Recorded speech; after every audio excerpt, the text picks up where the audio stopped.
of blacklists and things like that? Is there kind of international cooperation in this area? Second, you say, well, basically change the way you're giving subsidies and make sure that you design your subsidy scheme in a way that makes sure that you're actually rewarding those who you know are not IUU. And there might be a third approach which has been floated by some people, which is to say, well, once you have been found to have engaged as an operator in IUU fishing, you would have to reimburse the subsidies or the amount that you have received. Can you comment on that, particularly on the practicability of such a third kind of approach that one can think of? Thank you.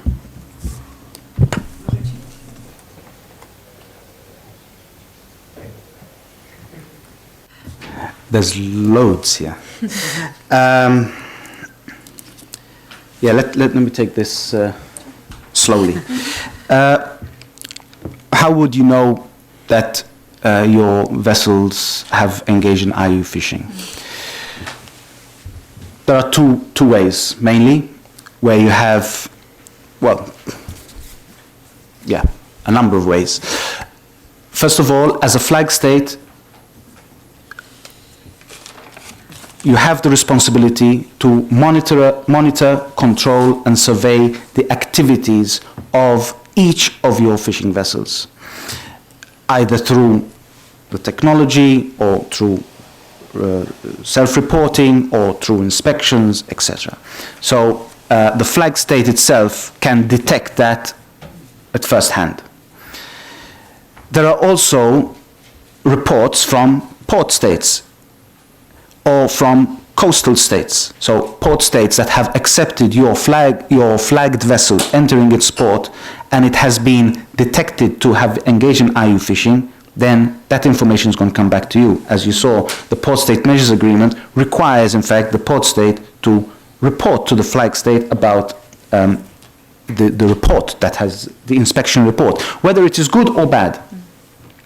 A coastal state, if one of your vessels has gone fishing into the waters of another state illegally, then you can be sure that that coastal state is going to inform you about that.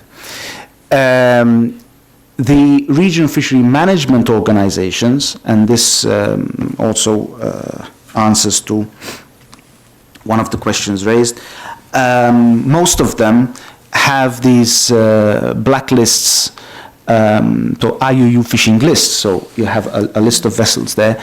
They're not normally very long because, as I said, in the beginning of my presentation, IUU fishing is so broad. It could be, hiding 2 kilograms of your catch in your backpack to, really criminal activities out on the high seas. So one has to take this into consideration. And there is no, although the IPOAIU has those definitions, there isn't you cannot come up. It's impossible. In fact, we had a very big workshop in the beginning of the year to try to come up, to revisit this definition of IUU fishing. It's difficult. You have to take it into the different contexts of at national level, at regional level. It's very difficult. So knowing which vessels have engaged in IUU fishing, yes, it is easy, as long as there is sharing of information amongst the port, flag, coastal, and market states. The global record of fishing vessels, which FAO is developing, aims to bring all this information into one place. But this is, of course, down the line. At regional level, this is already happening. Regional fishery management organizations have these systems in place. Subsistence fisheries. Well, subsistence fisheries, normally they do not even fall within a fisheries management or regulated fisheries. If it's for subsistence, it is just for you to keep alive. So you are not selling, you're not engaged in commercial activity. So this subsistence fisheries, we often in FAO say, forget about them. They're a bit delicate to deal with. You cannot criminalize somebody who is engaged in subsistence fisheries.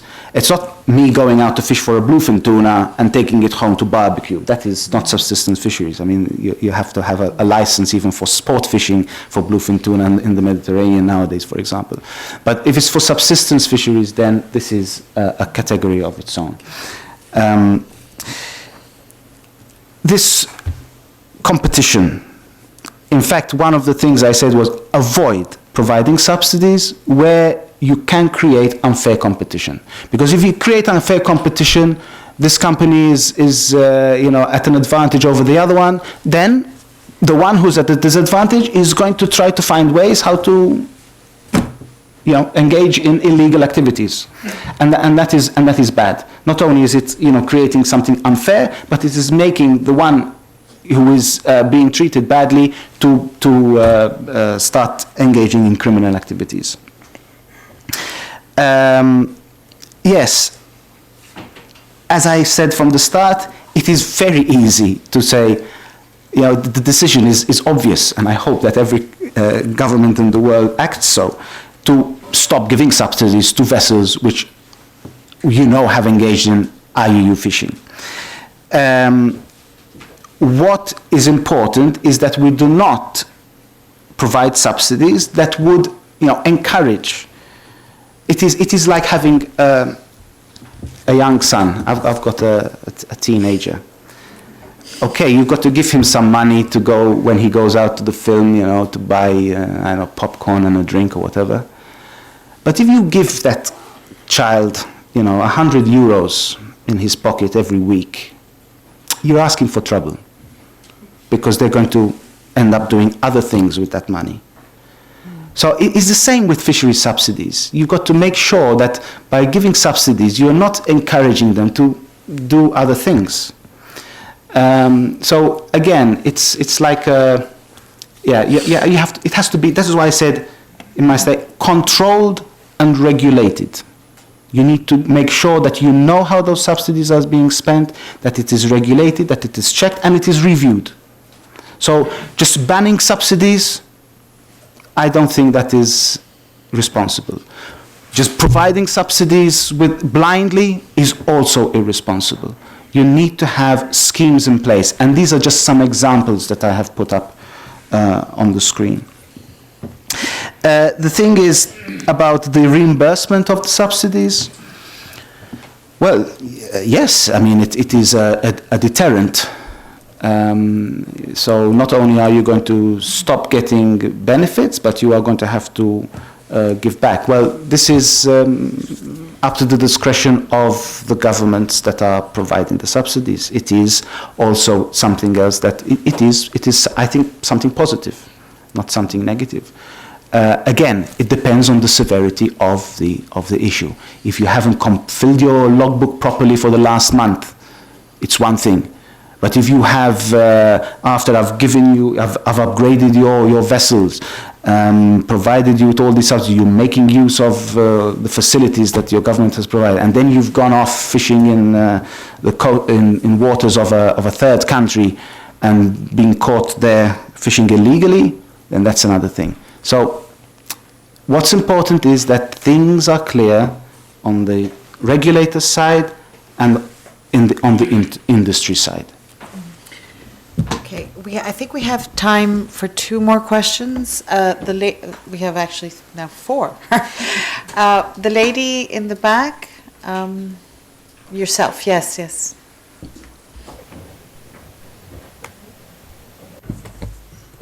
Yes, thank you very much, and thanks for that presentation, also for the earlier overview of the negotiations or what has been happening at the UN and in the meantime. That was very interesting.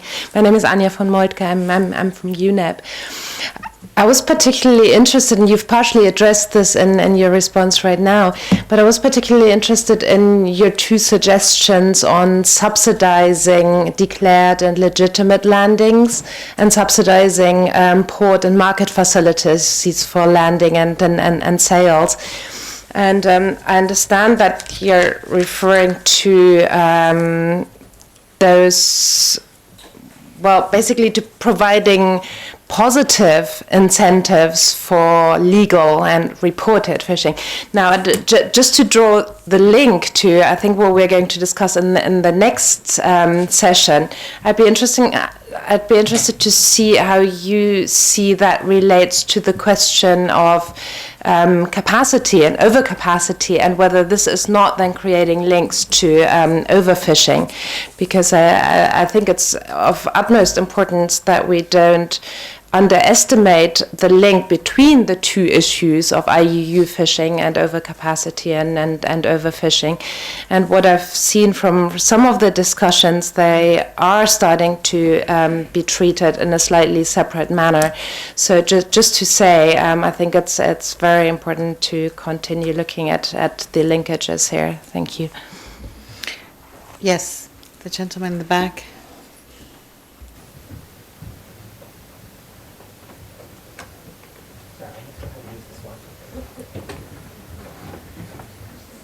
This one. Hi, so my name is Ben Chapnick. I'm from the International Trade Centre. I used to be involved in the Fisheries Subsidies negotiations back in the day. I just wanted to make two comments or questions, depending on how I phrase them. The first one is that we seem to be saying that if you're involved in IUU fishing, you shouldn't be receiving subsidies. Whereas I would look at it slightly differently and say if you're involved in IUU fishing, you shouldn't be allowed to fish. IUU fishing to me seems to be a regulatory matter, and there is an important distinction between regulating activities and regulating subsidies to those activities. When we regulate an activity, we're saying you can do this, you can't do this. If you're not allowed to do it, you should just stop people from doing it. Subsidies is a more nuanced instrument. When we regulate subsidies, we're saying people are allowed to engage in this activity, but we don't want to incentivize them to do certain things, hence we won't subsidize that, or we do want to incentivize them to do other things, so we will subsidize that. It seems to me that the discussion at the moment, by focusing on IUU fishing and overfishing, is really looking at matters to do with the regulation of activities, and we seem to be, I guess, downplaying the importance and the nuance of regulating subsidies. We're losing that just by saying activities which you're not allowed to do, don't subsidize those as well. Whereas the truth is, when it comes to subsidies disciplines, we can do additional and more nuanced things that we can't do when we're regulating activities. For example, we can minimize or prohibit subsidies to operational costs of vessels, to the construction of new vessels. And I think it's a shame that we're not concentrating on these nuanced issues where subsidies disciplines can make a difference, and we're focused so much on the regulation of activities. The second thing I just wanted to mention was, I agree that you made some interesting points when you were speaking about the good subsidies and where there could be policy space for subsidies. The only thing I would say is, if you're not looking to prohibit subsidies, there's probably no need to have a discussion about policy space for subsidies, because the policy space is already there. It's only if you're looking to introduce some sort of a prohibition on what subsidies can be given, then you also need to have an additional conversation to make sure you don't accidentally prohibit the good ones. But if we're not looking to introduce prohibitions, I think it's probably not the most valuable thing for us to be talking about is where to give policy space, because that policy space exists. Thank you. Thank you. I believe we have, yes, both speakers. The gentleman and then followed by the lady. Yes, thank you.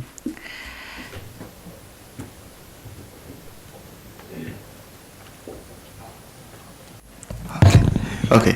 It seems that I have some difficulties in finding this button.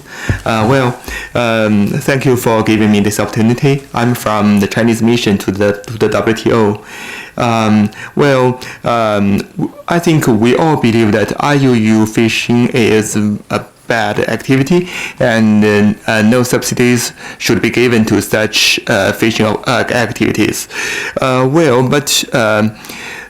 If we want to turn it into a binding discipline of the WTO, there will be a problem that we must give a clear definition to the IUU fishing.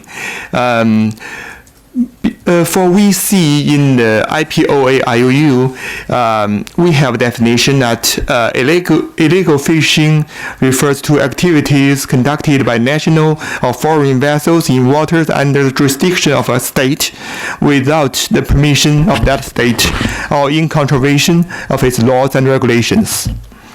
Now here is a question. Well, about the jurisdiction, there are some waters in the world that jurisdiction is disputed between two or more countries around it. In such waters, how do you define IUU fishing?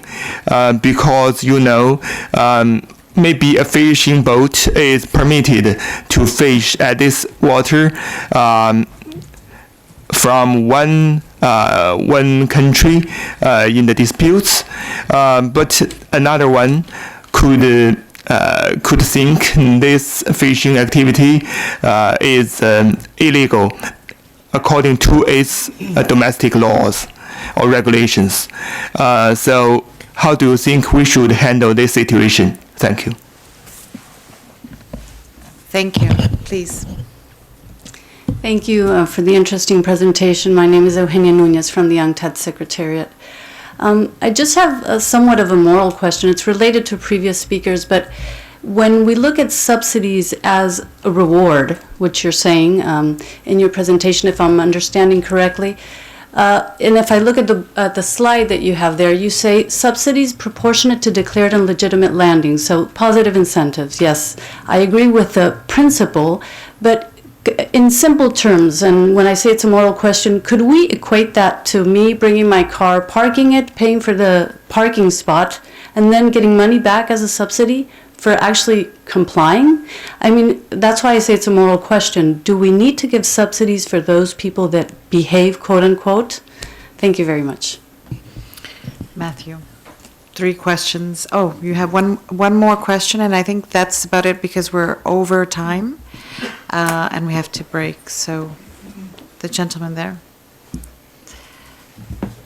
Thank you. I'm James Brown with the New Zealand Mission here in Geneva. I think on the issue of positive subsidies, I'd share a lot of the kind of views and questions raised by others around, through the WTO lens, you're moving towards production and trade distorting support. So I would begin ringing alarm bells for us, and also I think from a fisheries management perspective as well, we would focus more on disincentivizing illegal fishing through trying to increase the chances of being caught illegally fishing and increasing the magnitude of the fines.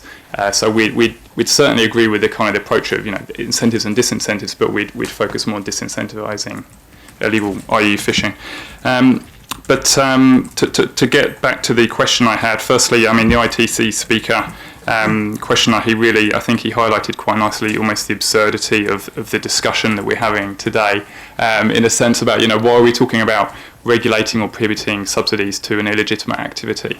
And I'd certainly agree with that, but it's almost a reflection of how low ambition the discussions in the WTO have got now. So, as much as we, New Zealand and even states have committed, as Alice described, to deal with the border subsidy problem, we're just struggling really politically to get to grips with it, with that bigger picture. So here we are dealing with these kind of lower level issues. But these are not just academic issues by any means. I mean, if we look at, and Stefan, you'll excuse me if I quote the EU, but I mean, if we look at their legislation, they've got some good examples of real life examples, and I think good examples of how members have regulated the subsidies themselves in their own cases. So no subsidies provided to illegal operators that have been blacklisted, vessels that have been blacklisted, for example.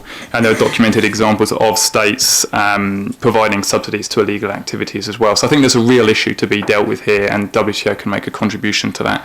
So to get to my question, it's related, I think, to the question that Alice was posing, which is about Alice's question was around how does a state know if IUU fishing has been happening, but my more specific question is how, under the Port State Measures Agreement, is IUU defined or treated, or when a port state denies access to its port, so its services, on what basis does it do that? And I ask that because we're in the business now of thinking about how to craft WTO disciplines in this area. And so really we don't have a lot of time, as people like to remind us, so how do we take inspiration from what's done elsewhere? Thank you.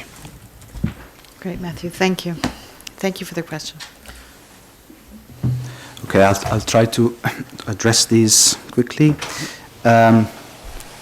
The gentleman at the back, I'm not sure whether we're agreeing or disagreeing or somewhere in between. I'm not sure, but most certainly there's the regulation and management and control of fishing, and then there's this issue of subsidies to support the fishing industry. What I'm saying, my message here today is, yes, we're trying to manage fisheries. There are clear fisheries, responsible fisheries management practices, which are unfortunately being undermined by IUU fishing, and the international community has come up with strategies to combat that IUU fishing. Now, what we do not want is that subsidies start undermining our efforts to combat IUU fishing. So the two, it's like you've got someone who has a problem with drug taking. He's gone for rehabilitation. We have things to help, and we're trying to work with that person. But then if someone else is giving money to that person who's trying to overcome his problem, then he's going to steer away. So this. Excuse me for making this kind of analogy. I don't know, it just came to my mind at the moment. I don't know whether it's relevant or not. But yes, certainly there are two issues, but what we have to be sure is that it does not undermine the efforts to combat IUU fishing. I'm not saying that the prohibition of subsidies is going to solve the issue of IUU fishing. Definitely not. We have to make sure that it does not undermine that. I'm not sure whether I got everything here. This thing of how do you define illegal fishing, if it's within the jurisdiction or outside the jurisdiction, etc. Well, this is why we have, it's not IUU fishing. There are three components to it, and this is why they're put together. In fact, to eliminate this hazy area. Fishing on the high seas is under nobody's jurisdiction. But the fishing on the high seas are regulated in some cases by regional fishery management organizations, and therefore if there is a measure in place, a binding measure in place, then that becomes law, and if anybody goes against that, it is also illegal fishing. If it is an area of the high seas where there's no regulation, it's under nobody's jurisdiction, there's a dispute, whatever, and fishing takes place there, then it's unregulated because it's under nobody's. So we need to approach this as a whole. Although they are different, illegal, unreported, unregulated, they need to be tackled in the same manner.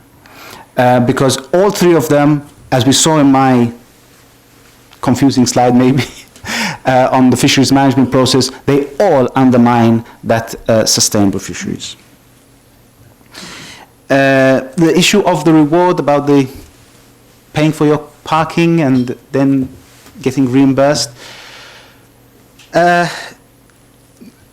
I wouldn't like to think of it as, maybe I used the word myself as well. I may have used the word reward.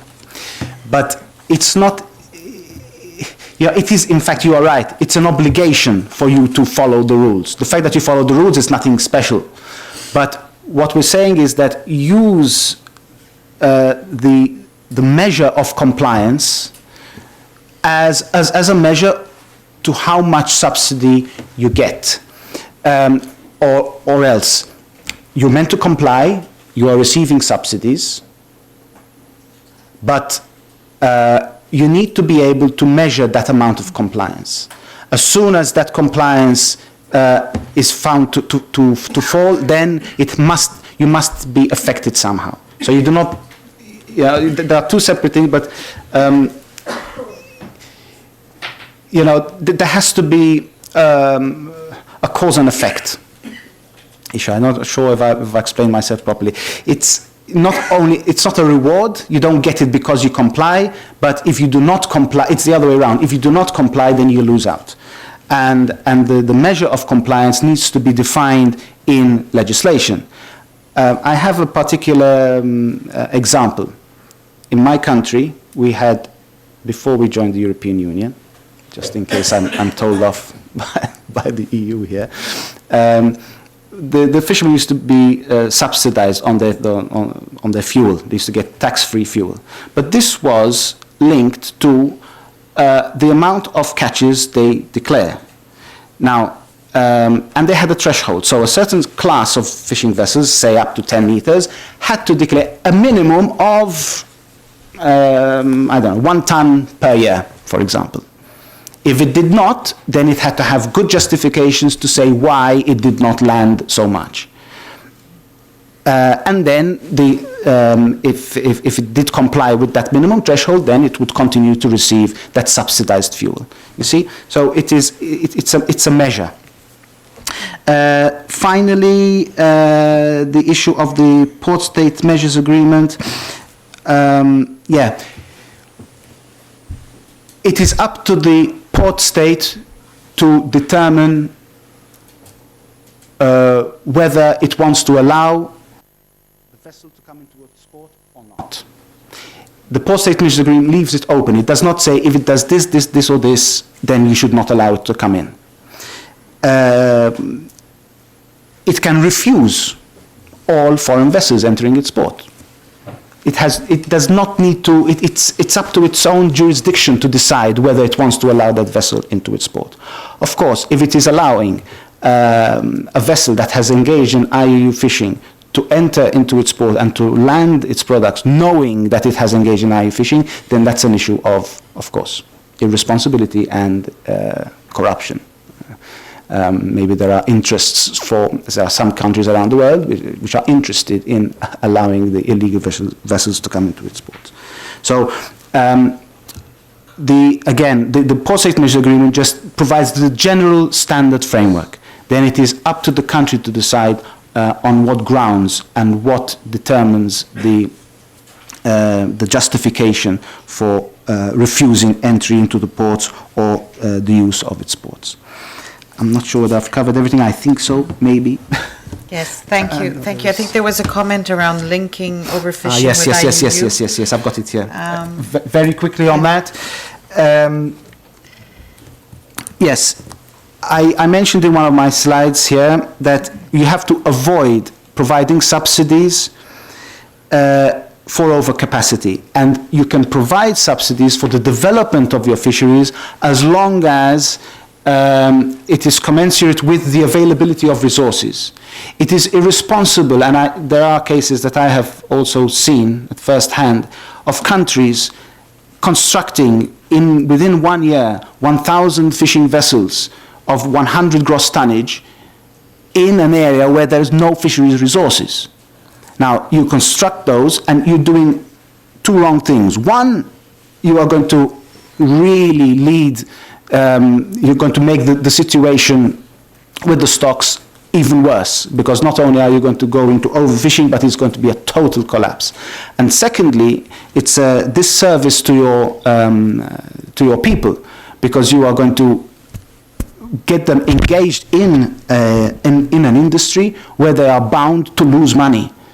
It is going to not be economically viable for them to operate. So it's not only about over-exploiting the stock, but you are subsidizing an activity which is bound to fail economically, because at the end of the day, it's the fishing industry, it's an economic activity. So yes, you provide subsidies for the development of your fisheries in a responsible way. Thanks. Thank you, Matthew, and thank you, Alice, for a very, very interesting beginning of discussion. I think we're going to take this forward. And if there's any other questions you want to pose to both of them during coffee break, I think we have now exactly 11 minutes for this, but maybe they can come back at 11:05 just to give them a little bit of time. I think there's coffee right out here towards at the end of the hall. Please be back here by 11:05. We'll have the second presenter, Marcelo, who will continue the discussion presentation. Thank you.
on a un nouveau PowerPoint. Je sais pas, dès qu'il revient, je peux donner, je sais pas comment vous donner. Je l'ai en PDF. Ah, mais de toute manière, ils n'arrivent pas à intégrer les PowerPoints, donc... il les a pas fait? Non. Donc le plan large, il intègre les PowerPoints qui sont displayés directement à ceux. Heureusement, on arrive encore à les voir. L'image est suffisamment claire pour qu'on voit le plan. D'accord, merci. Je viens de notifier, en fait, c'est Joe qui me dit, mais là, on n'a pas envoyé. Et puis, on a failli avoir plus de place, parce que malgré que j'avais tenté de demander hier, il n'avait pas effacé les données sur le thème. Là, je viens de tout. Sur quelle carte? Sur ordinateur? Non, sur un carte. J'ai juste transféré tout ce qu'on avait d'aujourd'hui sur l'ordinateur, sur le desktop, on a un folder sur le desktop. Comme ça, maintenant, on a 2 heures et demie.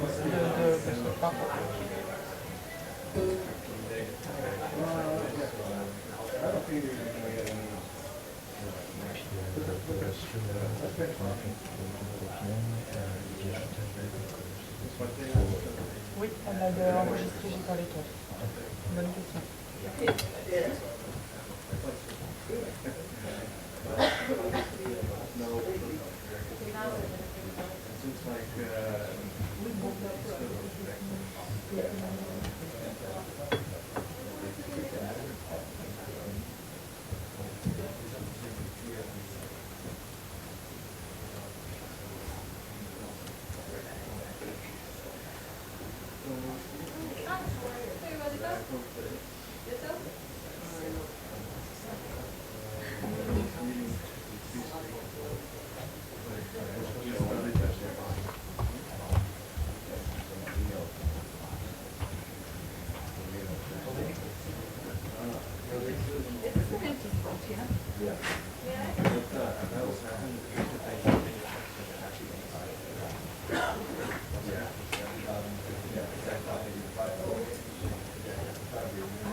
Was it difficult?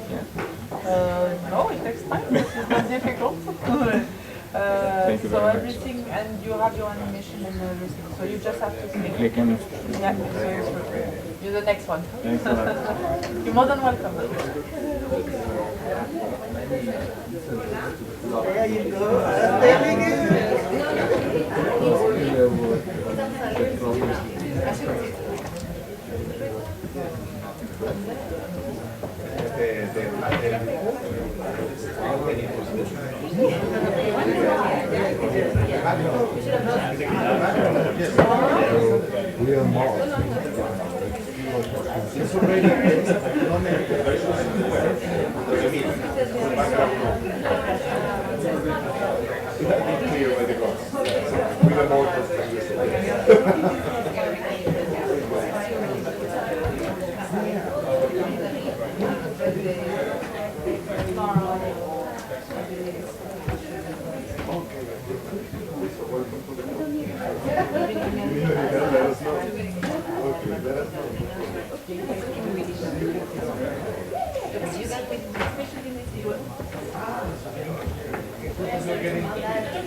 Let me get my book. Notebook. Okay, ladies and gentlemen, let's try to reconvene and move to our second session. We're 10 minutes late.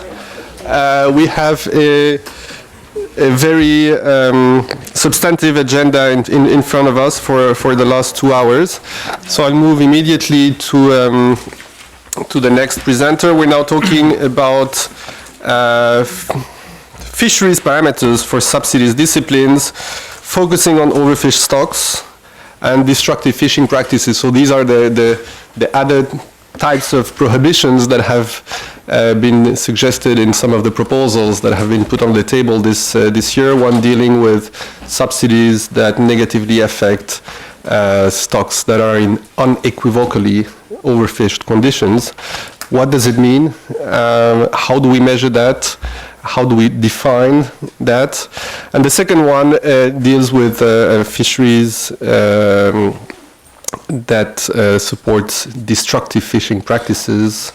Again, what are we talking about? How can we implement such measures in practice? So for that we have Marcelo, also from the FAO. I'm not going to give your bio. It's in our folder. So in the interest of time, I'll just give you the floor. Okay. Thank you very much, Chair. Thank you all. Thank you for the invitation to come here. It's a pleasure to address you and try to touch on those very delicate and important issues. My presentation is a bit long. I'm gonna cut and focus on the meat of it, and so that we can have more time for discussions at the end, and maybe touch again on some issues that Matthew addressed. So basically, I'm going to talk about 3 things that are being mentioned in different situations here: overfishing, overcapacity, and destructive fishing. And I will finalize my presentation with some considerations for you in terms of challenges and possible impacts of regulating or prohibiting subsidies to those activities. Before I move, just to level everybody, I believe most of you are not fisheries biologists, so when we talk about stocks, we are dealing with a group of fish or any marine species that are part of a single reproductive process. So we're basically talking about populations. Okay. And there are different types of stocks. Some species have only one stock, others have many different types of stocks. Right? Like the herring here in Europe, you can have many different stocks of the single species, of the same species. And depending where these fish are, they can have different jurisdictions. I mean, they can fall within different jurisdictions. So you can have stocks that are completely within national jurisdictions.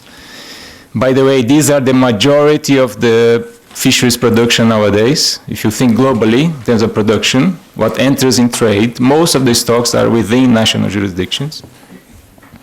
And then you have stocks that cross jurisdictions. And I have here a picture showing this. You have tunas that move around, they go in high seas areas, and then they enter national jurisdictions, and they are fished all over. Okay, and then you have stocks that are totally in the high seas. So there are different configurations, let's say, political configurations when we're talking about stocks. I think this is an important phrase to put up because it kind of sets the tone for my presentation. It's the science behind assessing stocks is very tricky. I mean, we are dealing with things that we don't have much information about, and most of the time we are trying to guess what's happening with indirect information. So we're not really observing fish stocks, okay? So all our results are inherently uncertain, to a certain level, okay? When you're talking about, oh, this stock is overfished, this stock is under overfishing, there is a lot of uncertainties around that. So we have to keep that in mind. So when we assess stocks, we try to quantify some of these processes that affect the dynamics of a species, right? We usually do this quantitatively, so we try to develop models that can tell us what's happening with those stocks. Okay. We can say many different things when we conduct stock assessments: how much fish is available, what's the productivity of a stock. Okay. And in most of the time, we use the results of these assessments to provide policy advice. So basically, okay, we assess the stocks and we know that your fishing level is probably too high, so we advise you, manageable body, to reduce your fishing intensity, fishing effort, or your fleet. That's basically the idea behind the process. Who conducts stock assessment? For stocks that are within national jurisdictions, usually you have a body in the country, a national scientific body of experts that conduct this regularly. When we are dealing with stocks that are in the high seas or stocks that are shared among more than one country, usually you have a scientific body within a regional fisheries management organization that does this process. So it's a more international type of arrangement.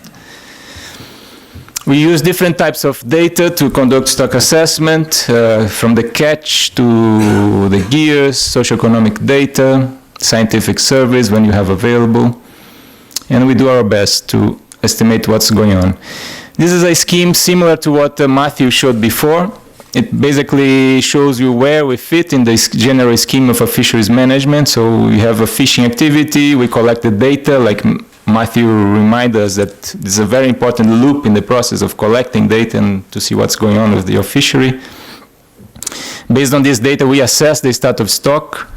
This is the basis for advice to your management body, and that leads on into policy and regulation.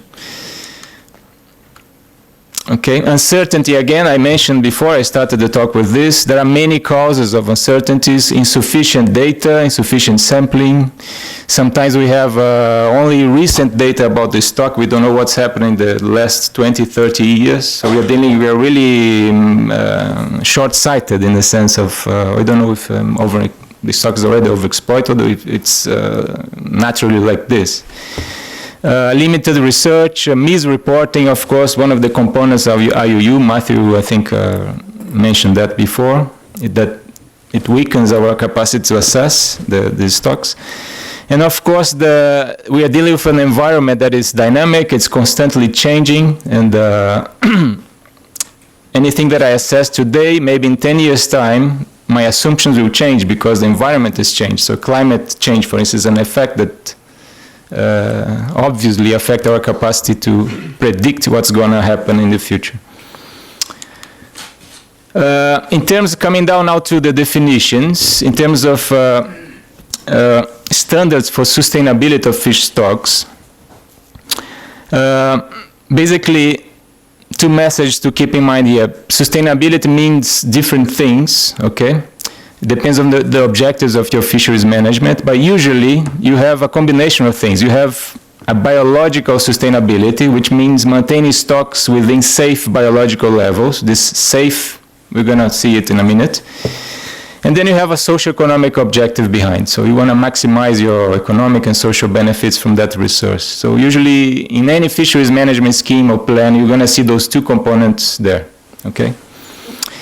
Talking about the biological sustainability, many of the instruments, international instruments that Matthew mentioned before, they refer to the maximum sustainable yield as a reference, okay? What exactly is the maximum sustainable yield? I hope this doesn't scare you. It's a simple graph of, you have on your Y scale yield or stock biomass, and on your X-axis, you have fishing mortality, which is a measure of intensity, how much effort you're putting in your fishery. So if you look, the blue dotted line coming down, that's basically your biomass of your stock, the size of your stock. And that's a very obvious thing. As you increase your fishing mortality, your stock is going to go down. It's like a natural phenomenon, right? And the red line is the actual yield, is the production that you can extract from that stock, okay? So if you are fishing too little, you don't have enough vessels, or you're fishing very low, you have a low productivity, okay? If you're fishing too high, in the other end of the scale, the X scale, you have low productivity as well. Why? Because you are basically depleting your stock, right? So the two extremes are not good. There's a maximum in between, and that's the maximum sustainable yield. That's the concept, right? There is a point in the middle where you're going to produce the maximum that you can from your stock. I want to just highlight two things related to this graph. You see that at that point of maximum sustainable yield, you have two measures. One is the level of fishing that leads to that maximum sustainable yield, which is your FMSY. And the second is your biomass at that level. At what level of biomass your stock is able to produce that maximum sustainable yield. So keep in mind those two references, because they are used very widely. And this is a very common framework used by most of the tuna regional fisheries management organizations to classify the stocks into overfishing status or overfished status. And if you look here, it's unfortunately I don't have a way to mark, but they refer to those two measures. They refer to FMSY on the Y and BMSY on the horizontal line, okay? So it's basically, they use a relative system. Here you have, if I can stand up, it's maybe easier. You have, it's a relative measure of where your fishery are now in terms of intensity compared to that optimal level of fish intensity. And here's where your stock is now compared to the situation of maximum sustainable yield, okay? So if you are here in this area, so it means that your fishing intensity at the moment is low, okay? It's lower than the maximum. So you're not overfishing your stock, and your biomass is above that optimum. So you're not overfished. So it's a very good situation. You still have a high biomass, and your fishing is still low. So no risk to the stock. So you're very in a good shape here. In the other extreme, we have this situation here, where your fishing mortality or fishing intensity is higher than the maximum. So you are overfishing your stock. You're removing too much. And your biomass, so you're here, right? Your biomass is below that optimum.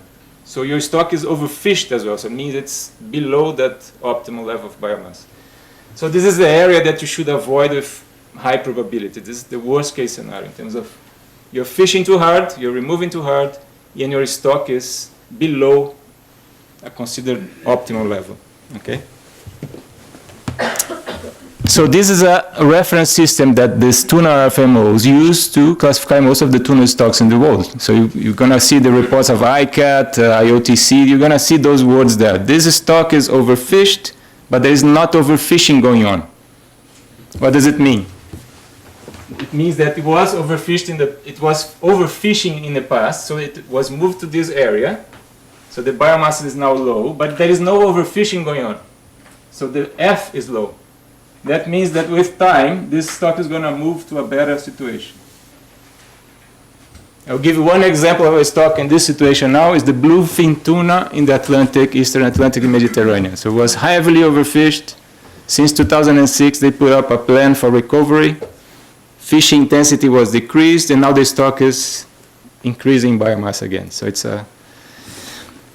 which is an important point to remind. I mean, overfishing is a global phenomenon and reversible phenomenon. It's something that you can act on if you start removing the sources of overfishing. How many minutes? Let me know when it's 10. Yeah. Okay, I mentioned before that most of the tuna RFMOs use that system. That doesn't mean that all countries, all regions use the same system. This is the one that ICES use here in Europe to provide advice to the policymakers and managers. It's a different system. They use a more precautionary approach where they define buffers around that FMSY and BMSY. So they have additional reference points that can be used to define overfishing or overfished status, okay? I won't go into detail. We can come back to this later on. FAO, what we do at FAO? to avoid, to a certain extent, these differences in interpretation and standards, and also the differences in data available about the status of stocks. We designed a system that basically classifies stocks in two major categories.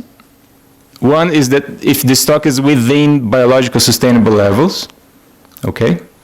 And that includes any stock that is now underfished, so we still have a lot of biomass, resources that are very healthy, and stocks that are at close to that maximum, to the MSY level.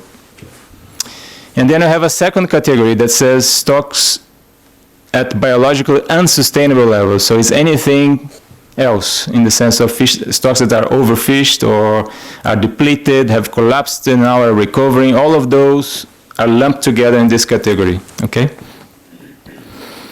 We have been monitoring the status of these stocks since 1970, of these stocks, of global stocks. And the most recent assessment that we have is for 584 global stocks.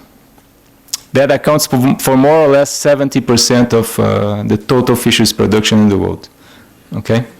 And this is a classical slide that you probably have seen this all over, that shows the trend of overfished stocks against not overfished or within safe biological level stocks. And what you see is this trend of increasing over time of overfished stocks. At the moment, we have 30% of stocks in that situation, okay? And the remaining are either fully exploited or underfished, okay? Problems, data limitations. I mentioned we do this for 70% of the stocks, 30% is out of this. So we don't know what's going on with 30% of global production. Is this relevant to you that are trying to negotiate something on overfishing, overfished stocks? It may be relevant if we think about geographical distortions in this data. This is the global situation. What you have on the top is an index of data limitation, let's say. 30% of the stocks, we don't know what's going on. And this is more or less have been kept at that level over time. If you look into oceans, certain oceans, this situation is worse. Like the Indian Ocean, for instance, 80% of the production, we don't know the status of the stocks that are sustaining that production. So that means if you want to include disciplines to regulate subsidies to stocks that are overfished, in that region you're going to have problems in terms of how do you tell that you are subsidizing something that is overfished or not. Based on lack of data will be very difficult. So we come back to this point in the end. And this is something also interesting. This is data limitation compared to the species richness, biodiversity. So areas with high biodiversity are the most data poor. So that means if you think tropical areas, reef fisheries, Pacific Island countries, most of those areas, we have very little information on status of stocks, coastal stocks, compared, for instance, to temperate areas in the North Atlantic, in the South Pacific, and so on. Okay? Overcapacity, I'll try to be quick here. There is a recognition that one of the causes of overfishing is excess fishing capacity. The FAO Code of Conduct referred to it, and in fact says that states should take measures to reduce or eliminate excess fishing capacity. And as Matthew referred to, we have a plan of action for that as well. So how to regulate your fishing capacity. This plan of action, international plan of action, is voluntary. The objective is to achieve efficient, equitable, and transparent management of fishing capacity. And it has many actions defined within it, from the actual assessment of your fishing capacity, which seems simple for some of you, maybe seem simple, but in fact is very tricky when you don't know how many vessels are operating, how many months of the year they are actually fishing, how many months they are also in the port. So all of this come into the calculation of your actual fishing capacity, right? So states, the first step should be to understand that. So what's my fishing capacity? So it actions from that to the preparation of national plans of action to regulator to manage those excess fishing capacity. Okay. FAO suggests the use of both input and output measures to define capacity. Input means you can measure your capacity in terms of number of vessels or potential effort of your fleet, or you can measure your capacity in terms of how much catch my fleet can produce. So you can work on both types of measures. Okay. And based on that definition of fishing capacity, you can define overcapacity then. And overcapacity is basically the divergence or the difference between your current capacity and the optimal capacity. The question then is, what is optimum capacity? We need to think back into our management objectives. Usually, like I said, you have a biological component of optimal, which is keep stocks within safe levels, and socioeconomic considerations. So this defines your optimum. So if we look back into our little graph of in the X horizontal axis, we have number of vessels, and here the catches. We see again that dome-shaped curve. So if you have a way of measuring the number of vessels that you produce your maximum sustainable yield, you can use that as a reference to calculate your overcapacity. So basically the difference between where you are now and this maximum, this optimal, would be your measure of overcapacity. Why I'm showing this? I'm showing this because behind the definition, you have to have somehow an idea of what's going on with your stock. So the two things are very related. I mean, you can define with reliability or overcapacity when you have a good understanding of your stock capacity as well.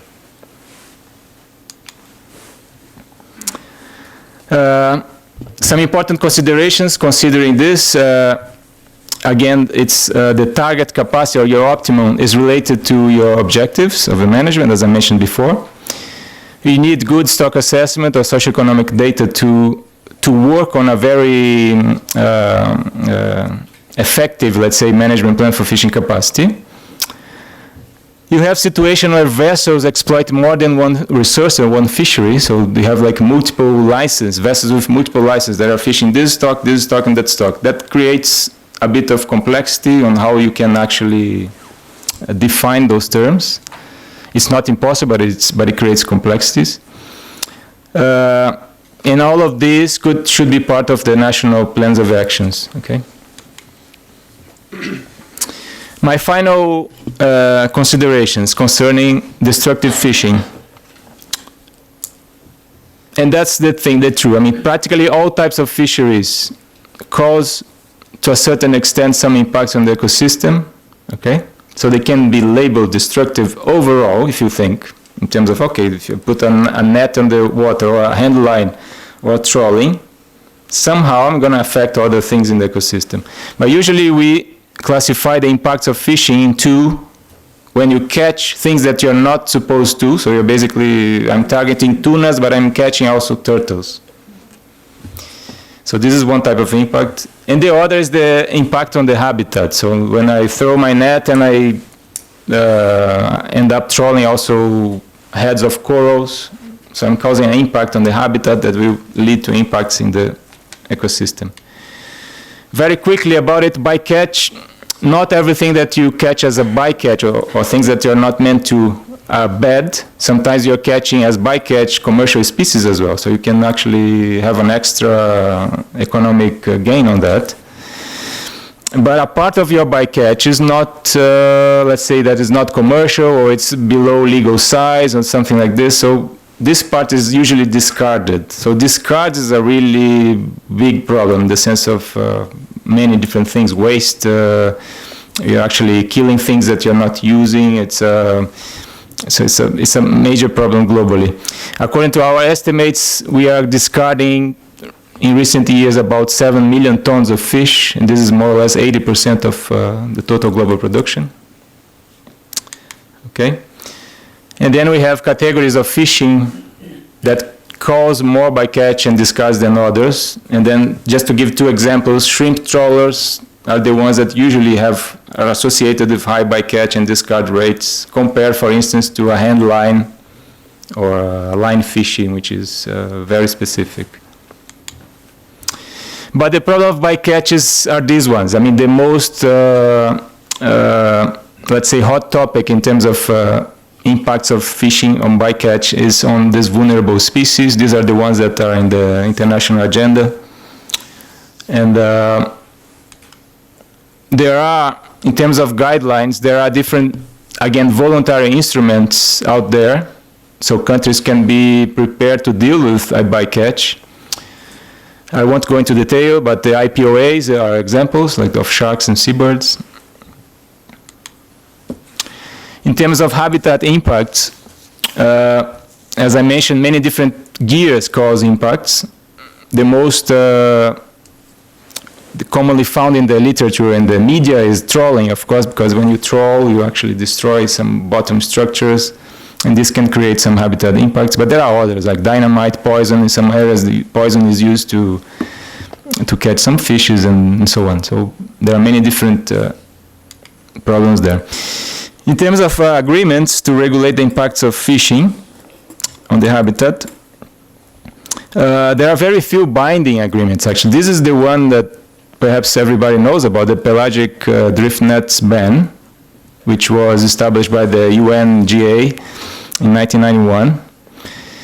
And after it was established, several countries adopted this prohibition also within their national jurisdictions, because the UNGA applied for high seas only, but many countries adopted nationally as well after. I noticed that there are a lot of interest in the VMEs, in the vulnerable marine ecosystems.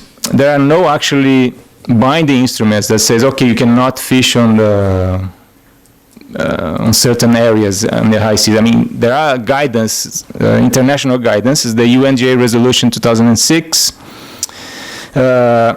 Basically, says that nations and RFMOs have to take urgent actions to protect VMEs, okay, in areas beyond national jurisdiction, meaning in the high seas. FAO in 2009 developed guidelines, again, a voluntary instruments, on how to first define VMEs and how to manage fisheries that are possibly impacting those ecosystems. In 2009 and 11, the UNGA again referred to that situation and asked countries to actually adopt the FAO guidelines as a way to move on with improving the management of the impacts of fishing on the vulnerable marine ecosystems. And actions taken until this year were supposed to be reviewed. So I don't have anything fresher than that in that sense. Maybe some of you from the plenary have. We can discuss this. We can say from our side that since last year, if I'm not mistaken, we start putting together a database of vulnerable marine ecosystems, where you're going to find areas that have been protected, what type of measures people are taking in different countries and regional fisheries management organizations. You have the link in the bottom there if you're interested, or you can ask me, I can provide it to you later on.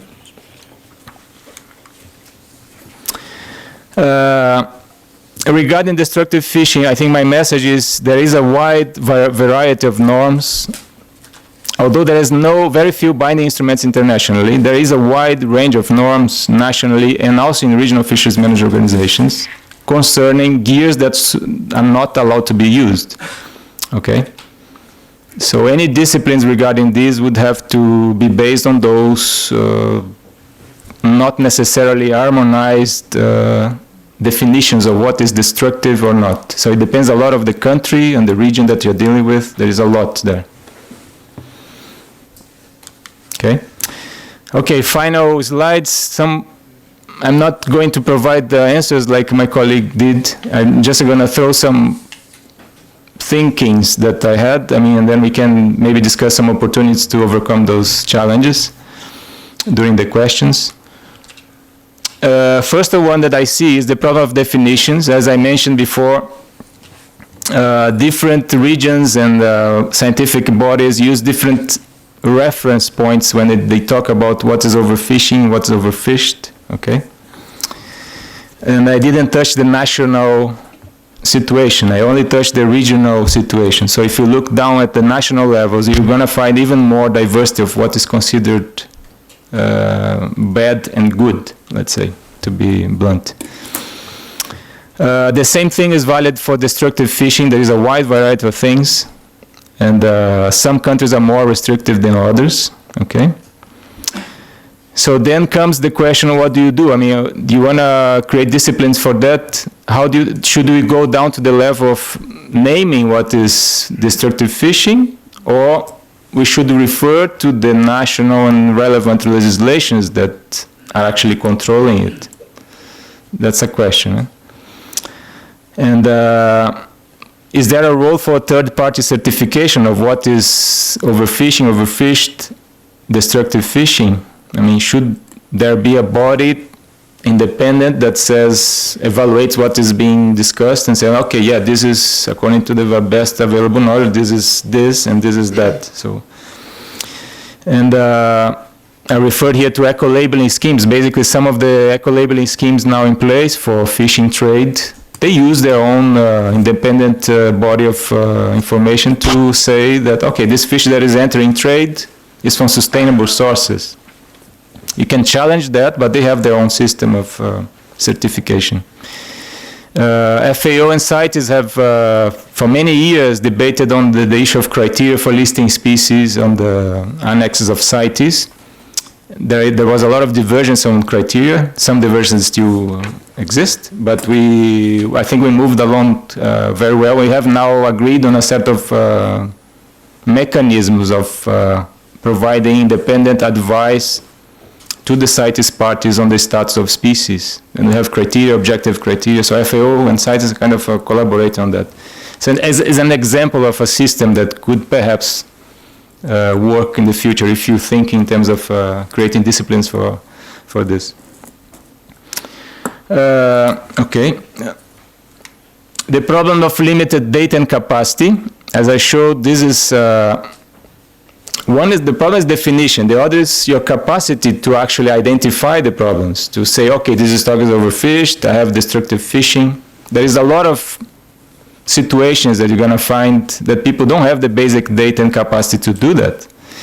So here comes capacity building, capacity development. It's possible to do. It's possible to invest and improve the situation in the near future, but you have to do. If you do it right now, create prohibitions, you're going to face with some areas of the world where you cannot say anything because you don't have data. So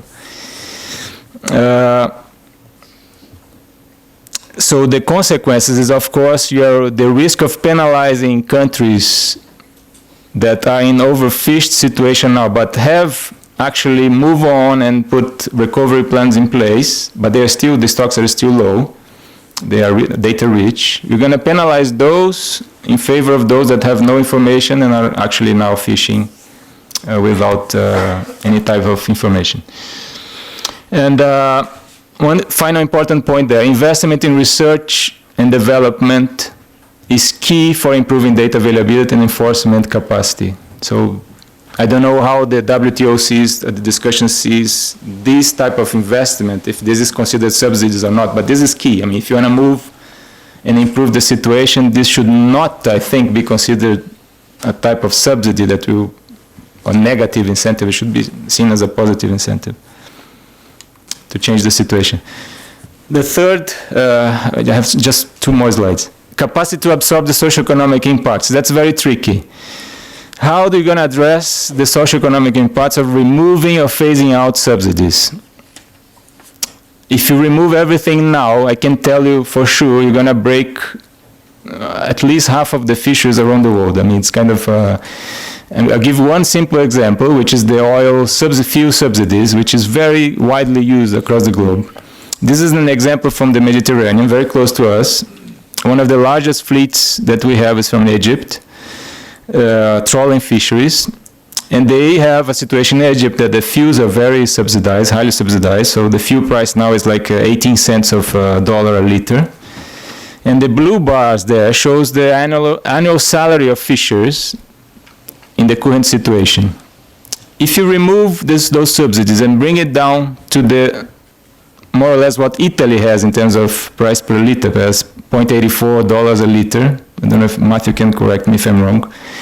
You're basically breaking everybody. I mean, nobody going to have any income in those three segments. So it's kind of it's a very tricky thing. You have to, so the question here is how to phase out, I think, more than how to, if you should remove or not, is like more the timing of it. And finally, my last one, sorry, I think is a very important one. How do you safeguard the possibility of late entrants receiving subsidies to develop their fleet, okay, in situation where they target stocks that are overfished? Tunas is the classical example. Like you have some tuna stocks that are overfished, but not because of countries that have one or two boats, but because of other countries that have a lot of boats. So can we remove the rights of those countries to enter into the game and start exploiting those resources because the resource is overfished? How do you account for those in the situations in your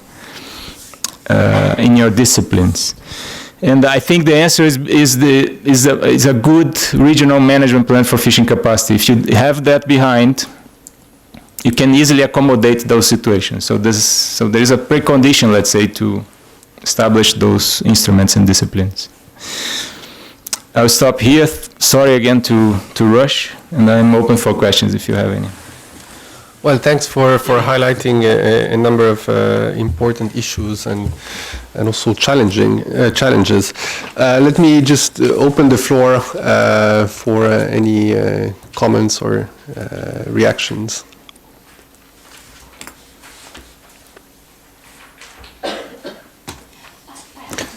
So now I have three. So I have one here. I have Alice, David, and Bettina. Please.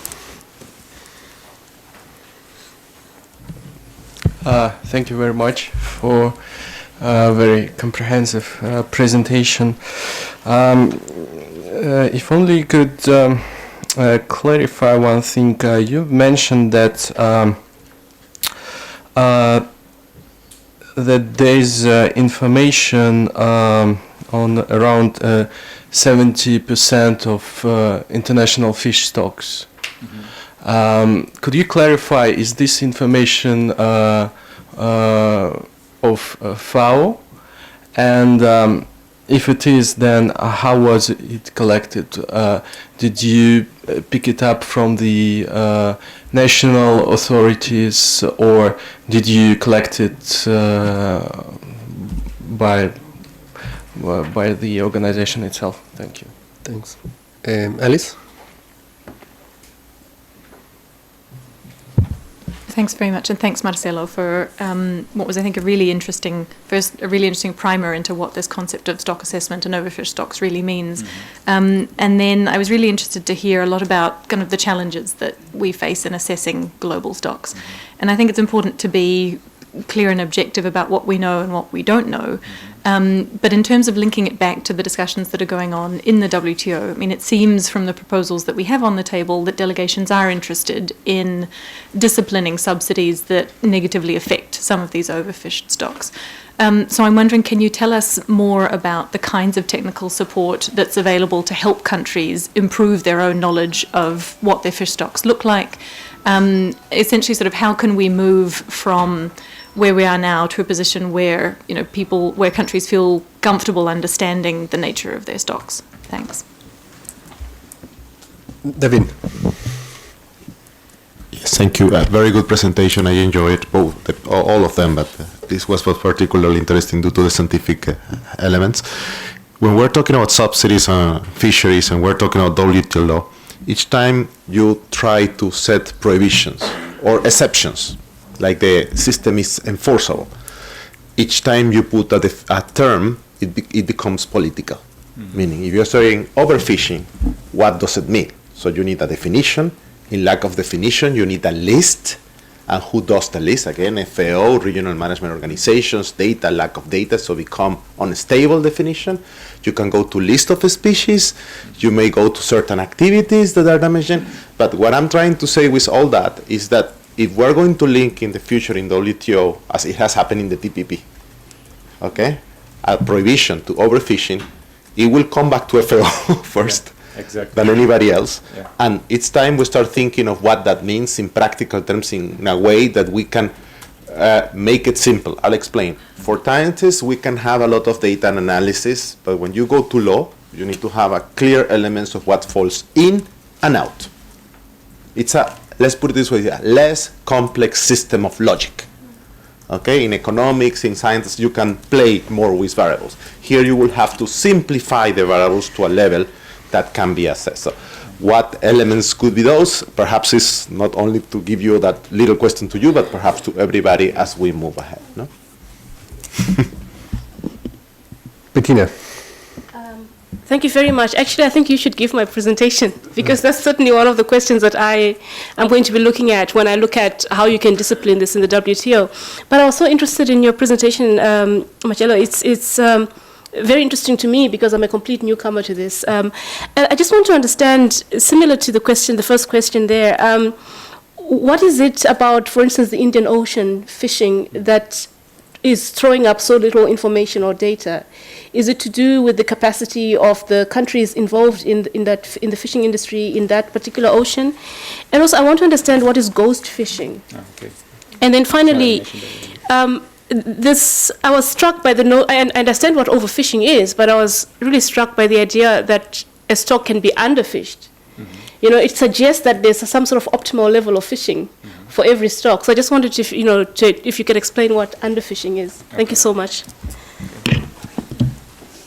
I'll take this one and then we'll come for a second round. But please go ahead.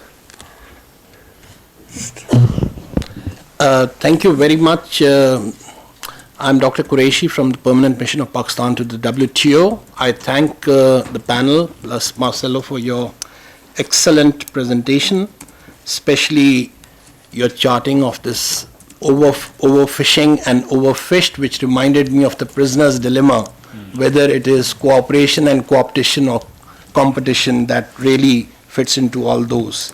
And having said that, you mentioned two things now which is quite interesting to note, and they are, at one point in time you mentioned about misreporting.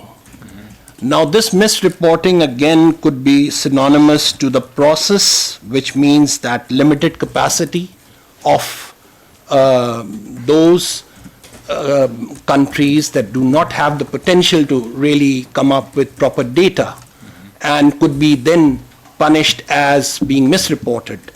And on the other hand, the outcome, which is again based on whether it is because of overfishing or underfishing or whatever. So I wish to have some clarity on this.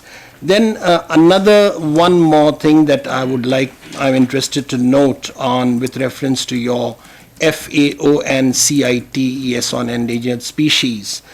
Over a time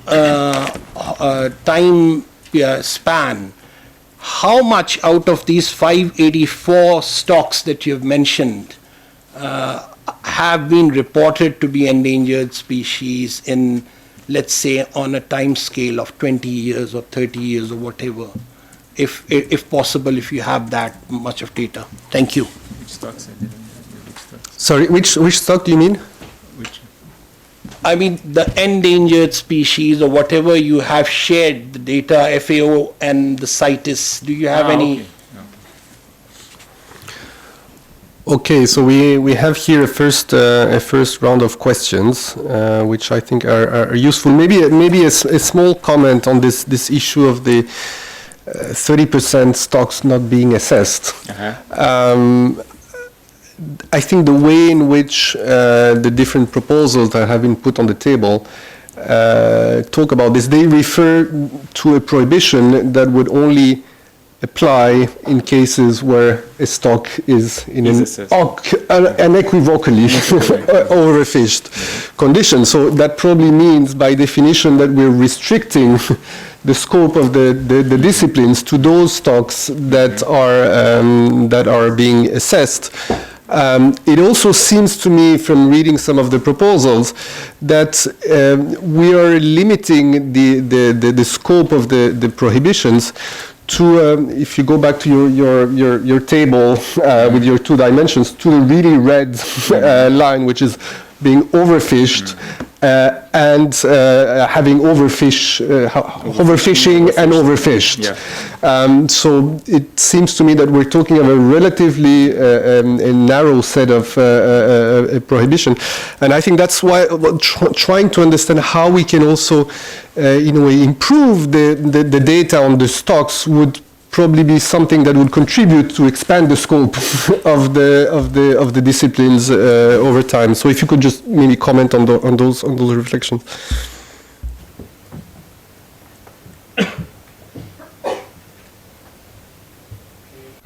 Yes, regarding the question of the 70% of the fish stocks, where that information comes from, we are basically doing 2 things. We are compiling all the, let's say, good and scientific reliable assessments available all over the world. So we go to ICES, we go to the tuna RFMOs, we go to national working groups, and we compile those informations. And for those that we don't have good stock assessment going on, we use our own techniques of saying, okay, let's look into that stock. It's a highly productive one. The catches are fluctuating around a certain level for many years. Probably it's not in a bad shape. So we use also our own information and judgment in some cases to assess those that are not being assessed by the other bodies. So it's a kind of a mixed bag of things in that 70%. Okay. The kind of support available, we FAO work a lot, I would say, with countries to develop their capacity to, first of all, start collecting data about fisheries, because it's important overall, not because of stock assessment only. You need to know, you're dealing with a national good. I mean, it has value for many different things, food security, for revenue, for many things. So it's good to have good information about your fishery. So we help a lot countries to improve their data collection on fisheries in general, on what they're catching, on their fishing fleets, so on and so forth. And we work also on improving their capacity to assess their stocks. Is it enough? No, it's not enough. We saw, I mean, there are many areas still that we need to work more. So we need more support, that's clear. I mean, we need more work with more countries and to do that. But the way ahead is there. I mean, it's not rocket science. We are dealing with very simple procedures. It's just a matter of finding the one that fits better the reality of a country. So we can do that. Regarding your question of list of species, I understand your concerns. I mean, we need to be clear and very, maybe in simple terms of what we mean about this, and maybe lists are one possibility. And to tell you the truth, we have a list. I mean, every 5 years, more or less, we produce the graph that I showed of this evolution of species. It's based on publications that we release every 5 years, I'd say. And you find in the annexes all the species that we are, according to the best available knowledge, are overfished or not overfished. So we have that. The question is, that's a technical publication. When you start talking about politically, legally, I'm sure that list will be gonna be destroyed and we have to start again. So, but it's a very good point. We need to have if you want to move ahead with this, we need to have a good discussion. Okay, is the FAO definition good enough for everybody? Yes, so let's move ahead with this list. Or not, let's change it a little bit. So we have where to start, let's say. We have a starting point. The situation in the Indian Ocean, you asked, why? Because this is an area of, it's two things. You have high species diversity, and when you have high species diversity, it's naturally difficult to assess the situation of things. No? You maybe have information about 1 or 2 most important species, but sometimes it's unpractical for a fish inspector in the port to say, okay, we caught 2 of this, 3 of that, and then you have 50 others. No, lump together and put it as a shark. Boom, and then you have. So it's naturally difficult to do in high species diversity scenarios. this is one thing. And the other is lack of manpower resources to do it. So there are ways of overcoming that, even in those difficult situations.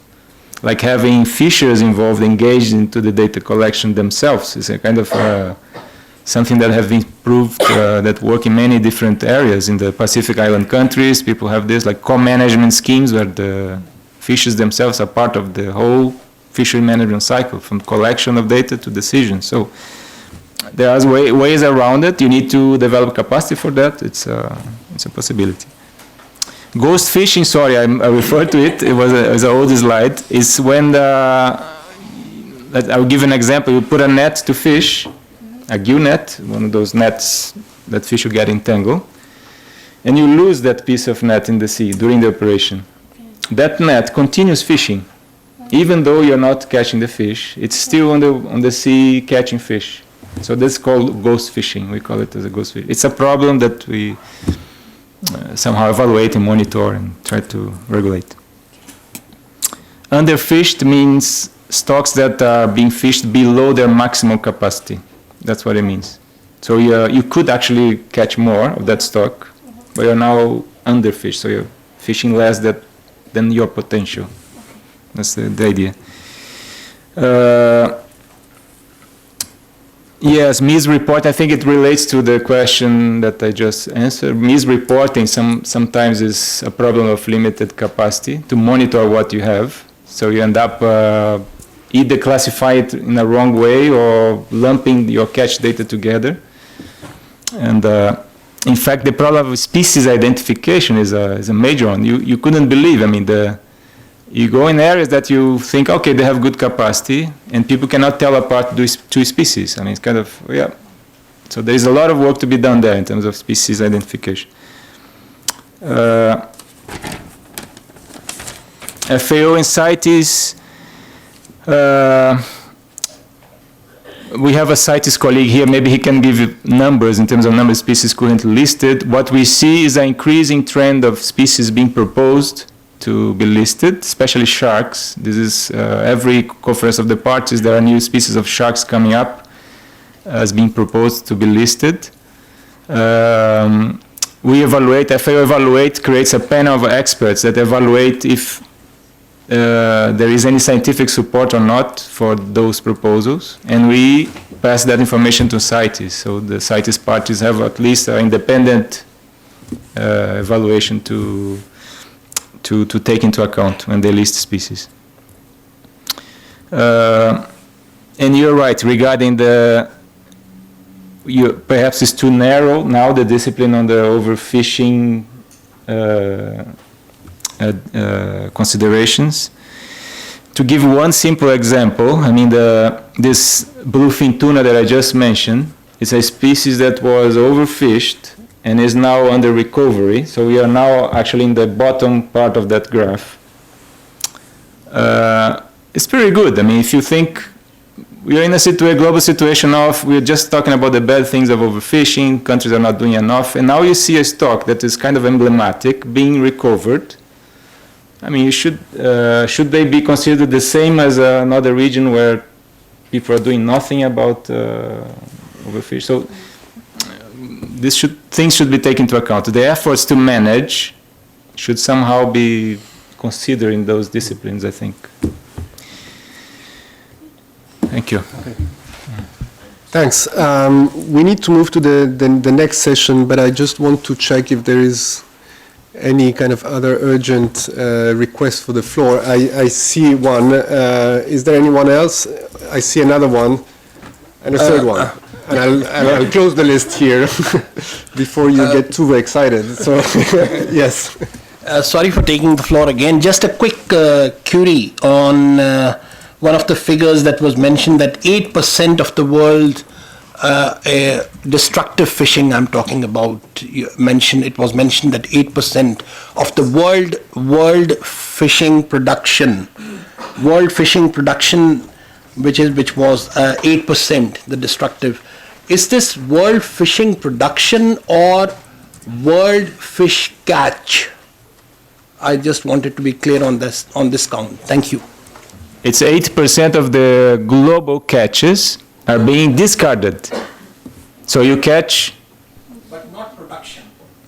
Well, yeah, because production would include aquaculture, you mean. Yeah, but I'm talking about fisheries catches. Yeah, discarded, not destructive fishing, it's discarded.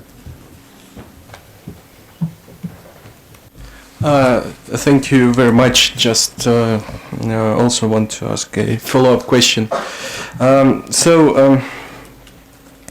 As I understand, those data on 70% of fish stocks include those fish stocks that are under exclusive national jurisdiction.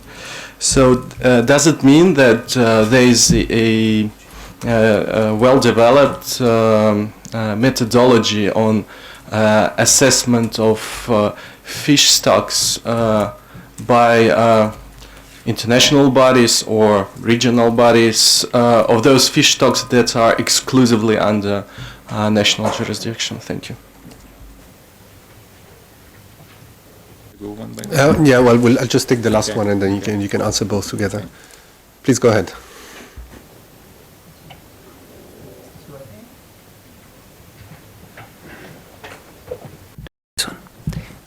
Can you hear me? Okay. My name is Daniel Kachelis. I work for CITES, and I just wanted to quickly provide the information that was requested by the Pakistani colleague. And in terms of commercially exploited marine species, it's currently 5 species of sharks. Overall, there are 8 species of sharks listed. If you want, I can list them. And then it's all manta rays and all sawfish. Thank you. Yes, there are good methodologies and standards used in regional fisheries organizations and also nationally. You have in many different countries very good capacity and methods to do it. So it's not exclusive of any scientific body, both nationally and regionally. I don't know if is that the question?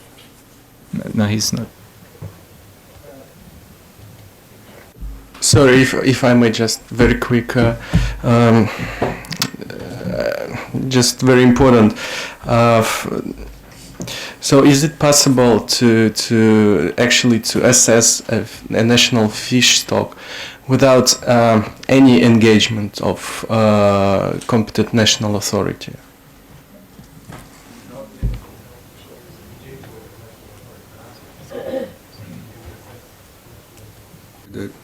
If the data is public, yes, you can do anything. If you have, for instance, we at FAO, we maintain the catch data of all our member countries. They are required to provide the catch data annually to FAO, and that information is public. Okay, so we can actually use that information to infer what's going on with the fish stocks in the national waters. So it's basically totally possible.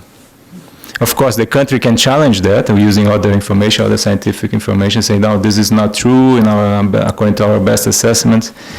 But to tell you the truth, usually the very good assessments, they are in the scientific literature. These are the best reference that we use.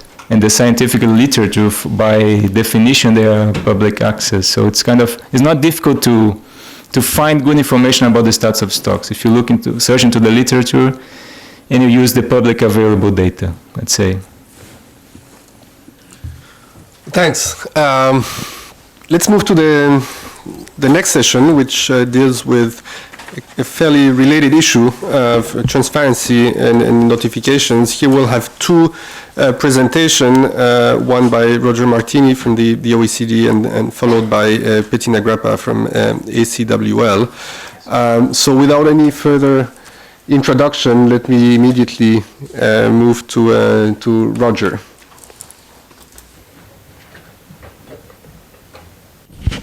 Well, thank you, Mr. Chair. I'm just waiting for my PowerPoint to come up. It looks different from what I prepared. Okay.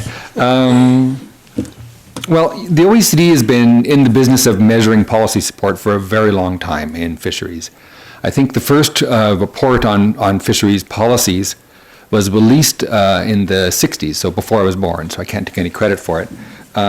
but very recently, the OECD has decided to really up our game in the process of measuring and understanding fisheries support. In the last 2 years, we've been engaged in a very intensive process of taking a look at how fisheries are supported through government transfers in OECD nations and some participating non-members, and trying to understand what all that means.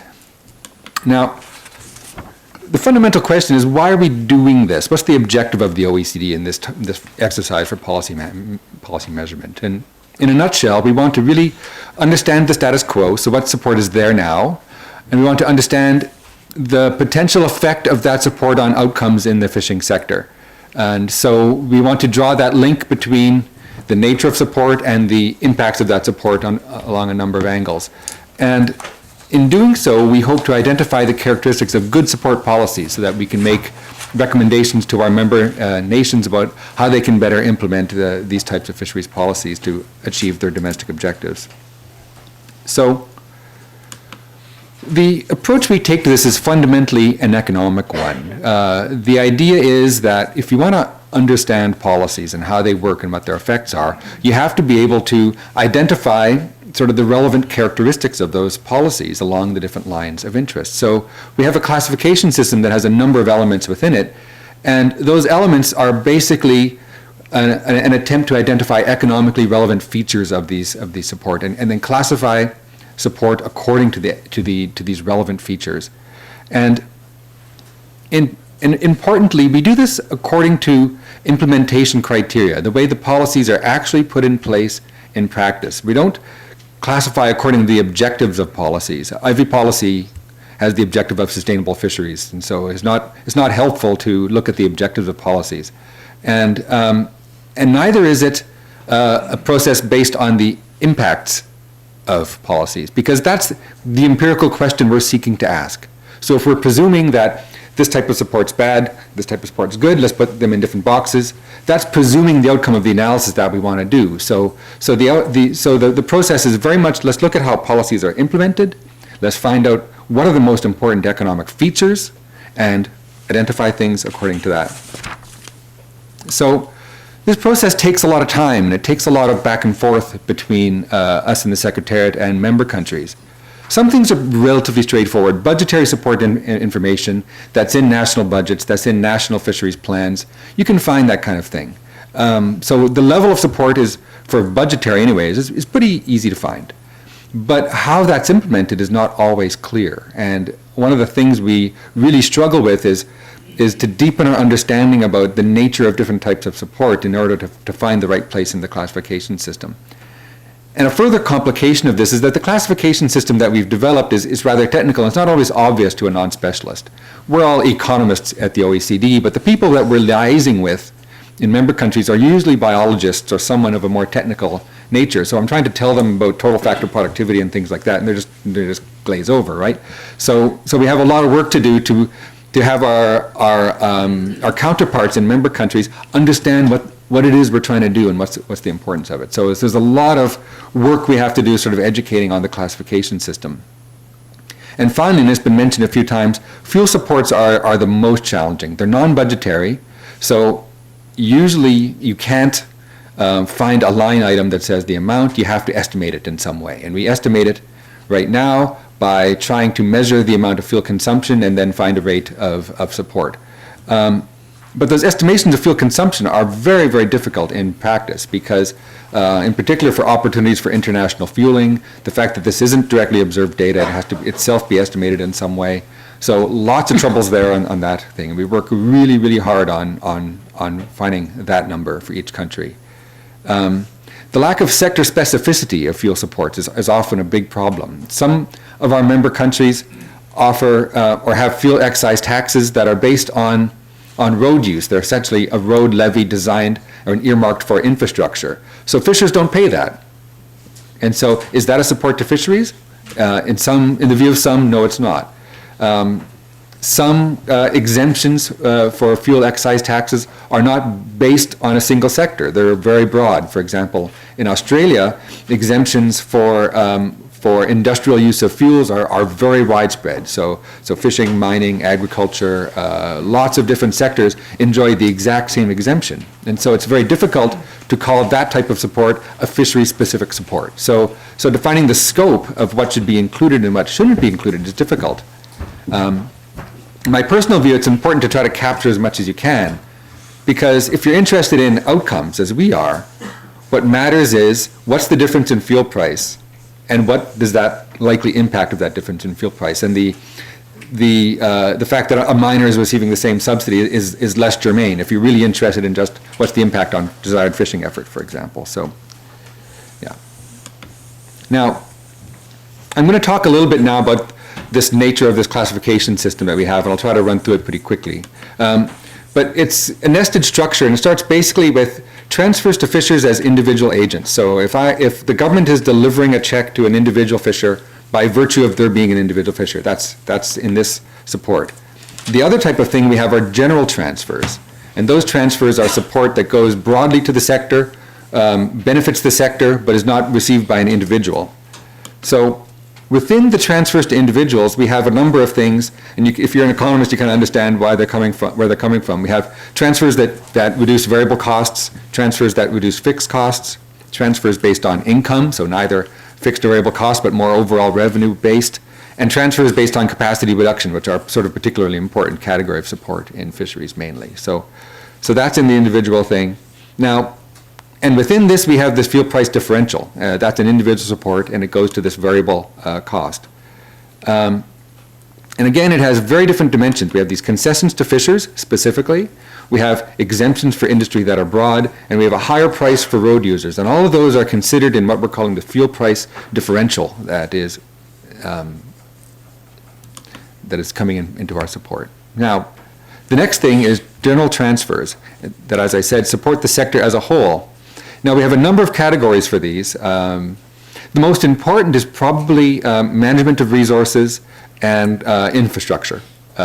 Infrastructure is port facilities, ice plants, ability to debark and process fish, things like that. And management of resources, essentially efforts made to manage the fishery. That is, design and implementation of quotas, administration of licenses, effort controls, things like that. Those are the two biggest categories. And in fact, we find that these things get rather complicated. The definition's a key challenge here. We've been, as I said, collecting data on support for a long time, but for example, management of resources, we never precisely defined. Well, what do you spend on fisheries management? And we'd get a number. So now we're trying to define very precisely what we mean, and suddenly we're finding countries are saying, well, we can't report that because we can't measure that, that's impossible. Because you're now trying to be very precise about the definition. So we had a number before that we didn't know what it means, and now we have something that we want very specifically, but it's hard to obtain. So a bit of a drag. Things as well for infrastructure. A lot of port infrastructure is non-specific. If you build a port, it benefits fish. It can also benefit transport of marine transport. Generally, it can benefit recreational boating. There's a lot. You can't just sort of say investments in port infrastructure is entirely dedicated to fishing. And so this kind of, again, the scope problem comes in. Now we have another category in there, which is cost recovery. And cost recovery are charges and fees that fishers pay to the government in exchange for the benefits of government programs. And these come under a number of categories. And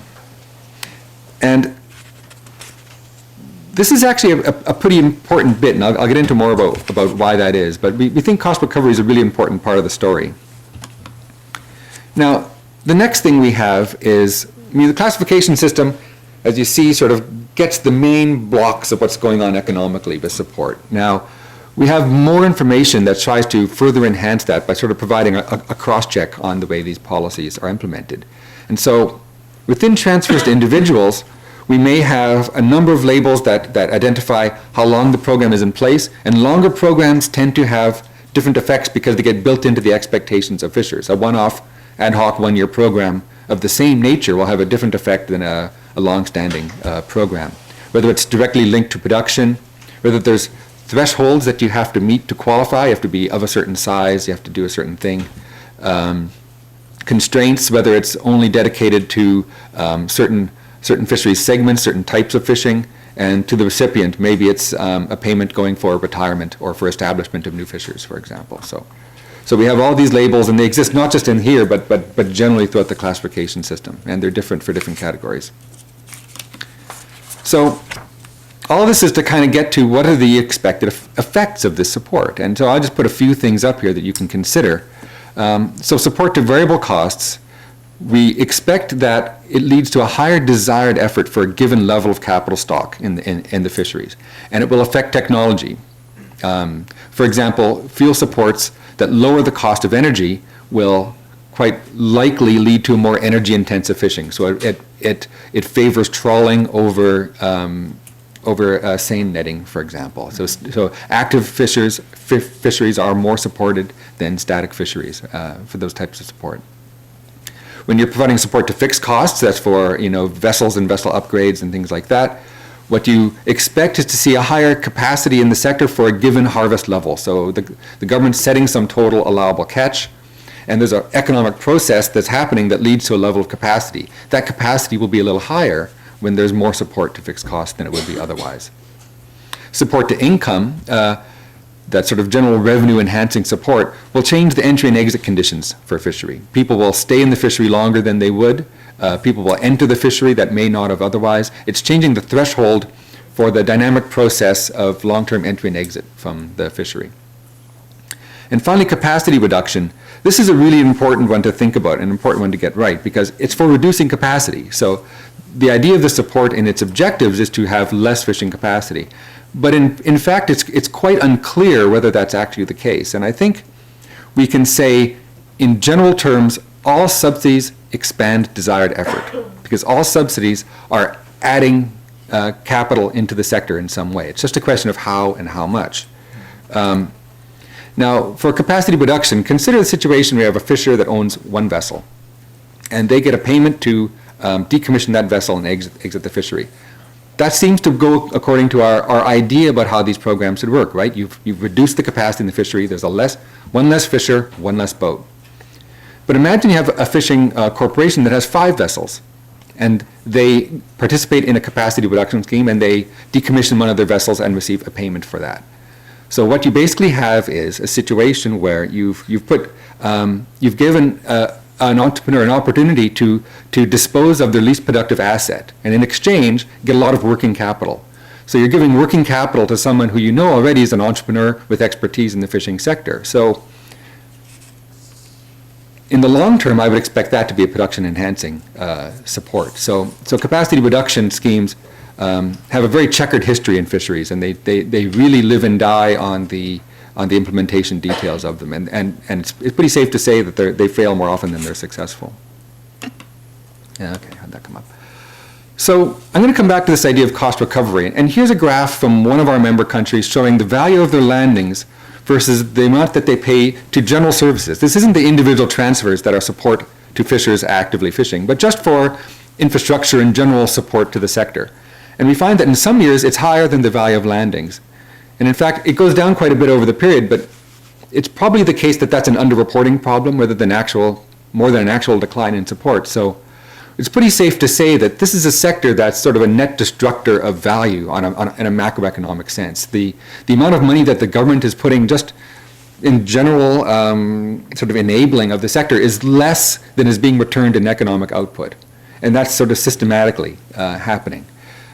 So if you do cost recovery, it's a really important check on the potential for this problem. If fishers are bearing their own operating costs and being charged for that operating cost in a meaningful way, it's much less likely that you'll have a situation where you have a fishery that's not a net contributor to the economy of the country as a whole. And so this is a very important check on the value-added proposition that the fisheries sector is offering to the economy.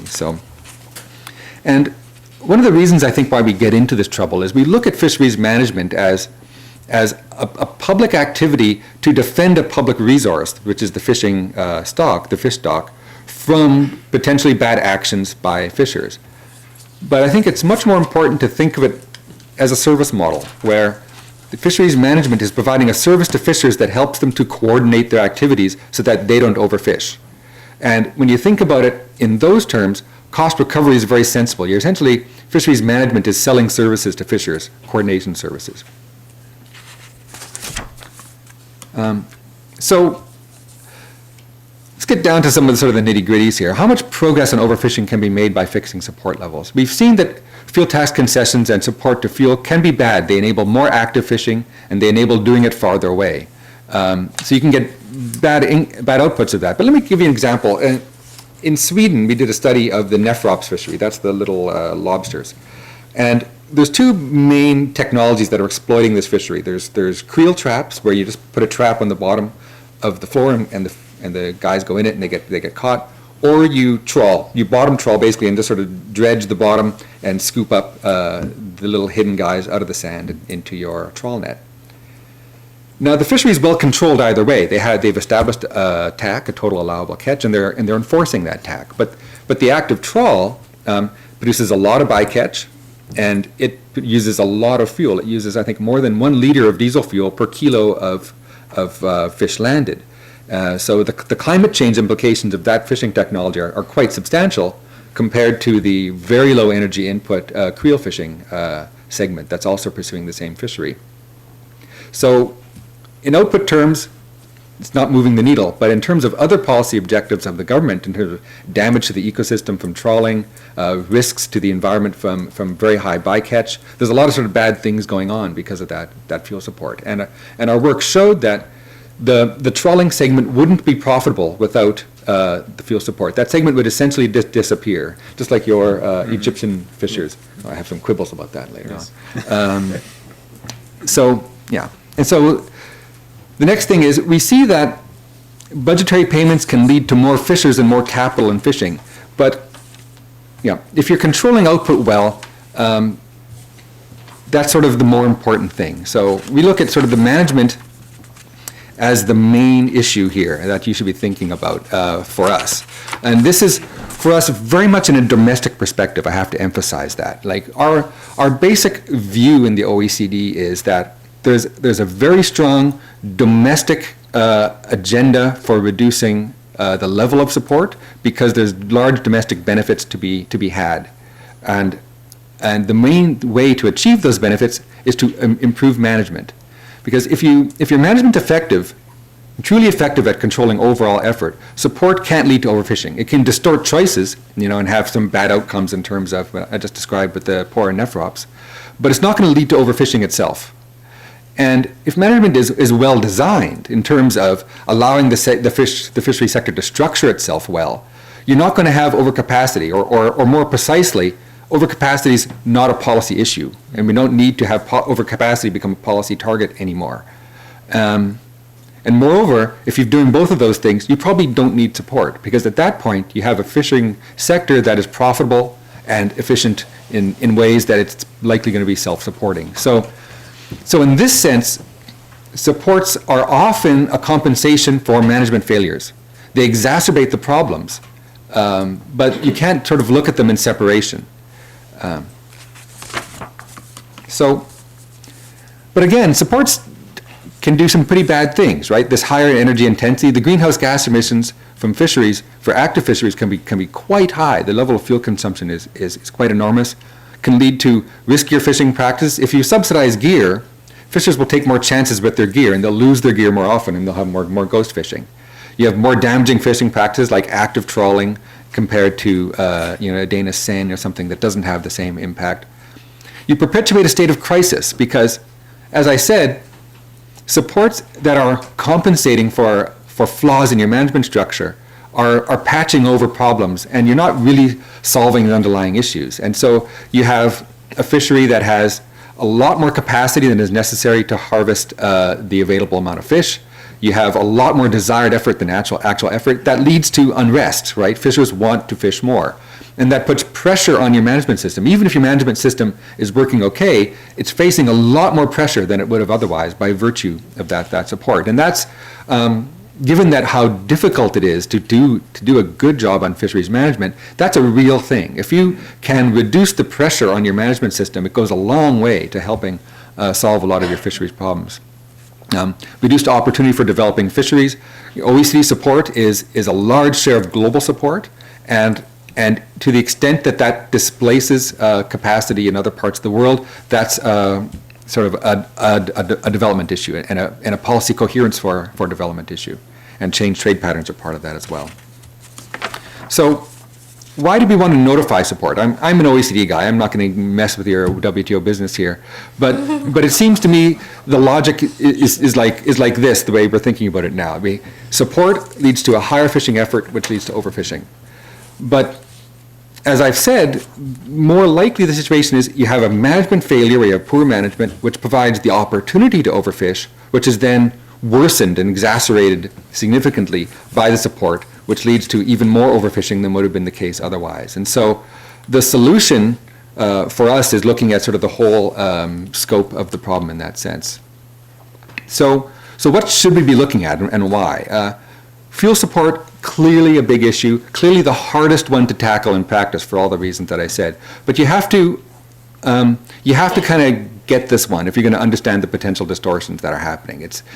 We've seen that in OECD support, it's usually the single largest category of support, if not in absolute terms, the majority of the value of transfers being made. So it's the big one. Back in the day, decommissioning schemes were big. There used to be a lot of money spent on decommissioning schemes. That's going away now, and that's probably a good thing. But fuel supports have been there for a long time, and they're not. In many cases, they're not even looked at as a fisheries policy or something that's within the remit of fisheries agencies to consider. And again, this recovery of management cost is really important because you really need to come to grips with the macro efficiency of your sector. And if it can't support its own costs of governance, there's a real problem there. And that's something that any government would really want to understand, I think, for their own fisheries.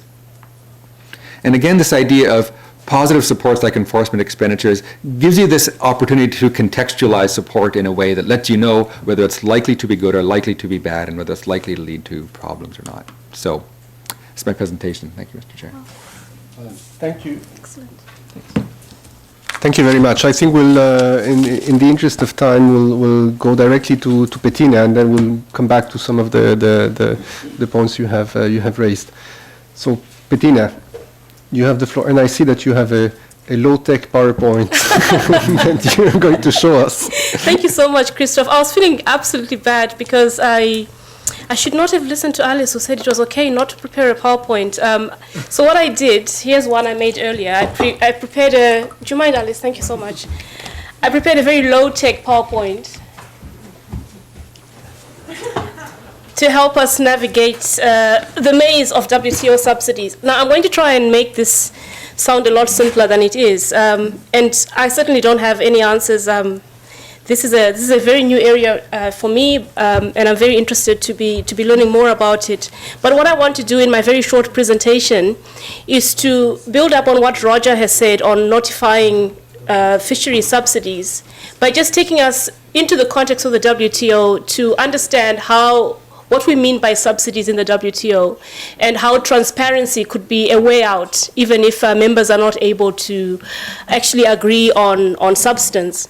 So I think one of the things that we certainly can agree on is the gravity of the concerns arising from the depletion of overfished stocks and from the effect of destructive fishing practices. And it's clear from Marcelo's presentation that there is a total absence of any binding legal instruments or to address fishery subsidies. But what is also clear is that the WTO has a very effective enforcement mechanism. In the WTO, especially in its dispute settlement mechanism, members have created a system of rules with an extremely effective enforcement. So clearly, the WTO is a very attractive organization into which to try and discipline fishery subsidies. Now, an agreement on some kind of fishery subsidies is not completely out of the imagination in the WTO, as we have seen with intellectual property, as we have seen with agriculture, as we have seen with trade facilitation. WTO members are extremely inventive when they want to be, and they can stretch the parameters of the agreements to include the kind of disciplines that they want to include. So the WTO already has disciplines on subsidies. So the question is, can we use these disciplines on subsidies to regulate fishery subsidies of the kind that have been identified as being particularly harmful? So this very low-tech PowerPoint tries to simplify how the WTO approaches subsidies. It's a sort of a traffic light system, right? The red subsidies, the prohibited subsidies, are subsidies such as those that are contingent upon export performance and those that are contingent upon use of imports of domestic products. So these are the prohibited subsidies that are banned outright, okay? And then so this is supposed to be orange, but it's actually blue. So, so the orange subsidies are the actionable subsidies where members adopt what you might call a wait-and-see approach. So these subsidies are those that will be challenged if they prove to have adverse effects, such as causing serious prejudice to the interests of another member.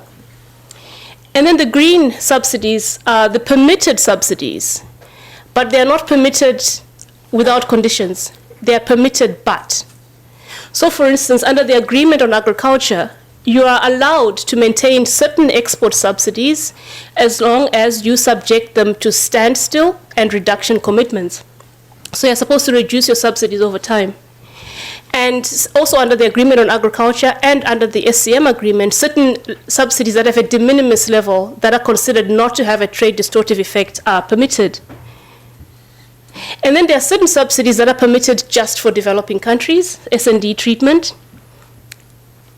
And there are certain subsidies that are permitted for environmental purposes, the green box, blue box subsidies. Now, one key condition for even these permitted subsidies is that they all have to be notified. That's where transparency comes in.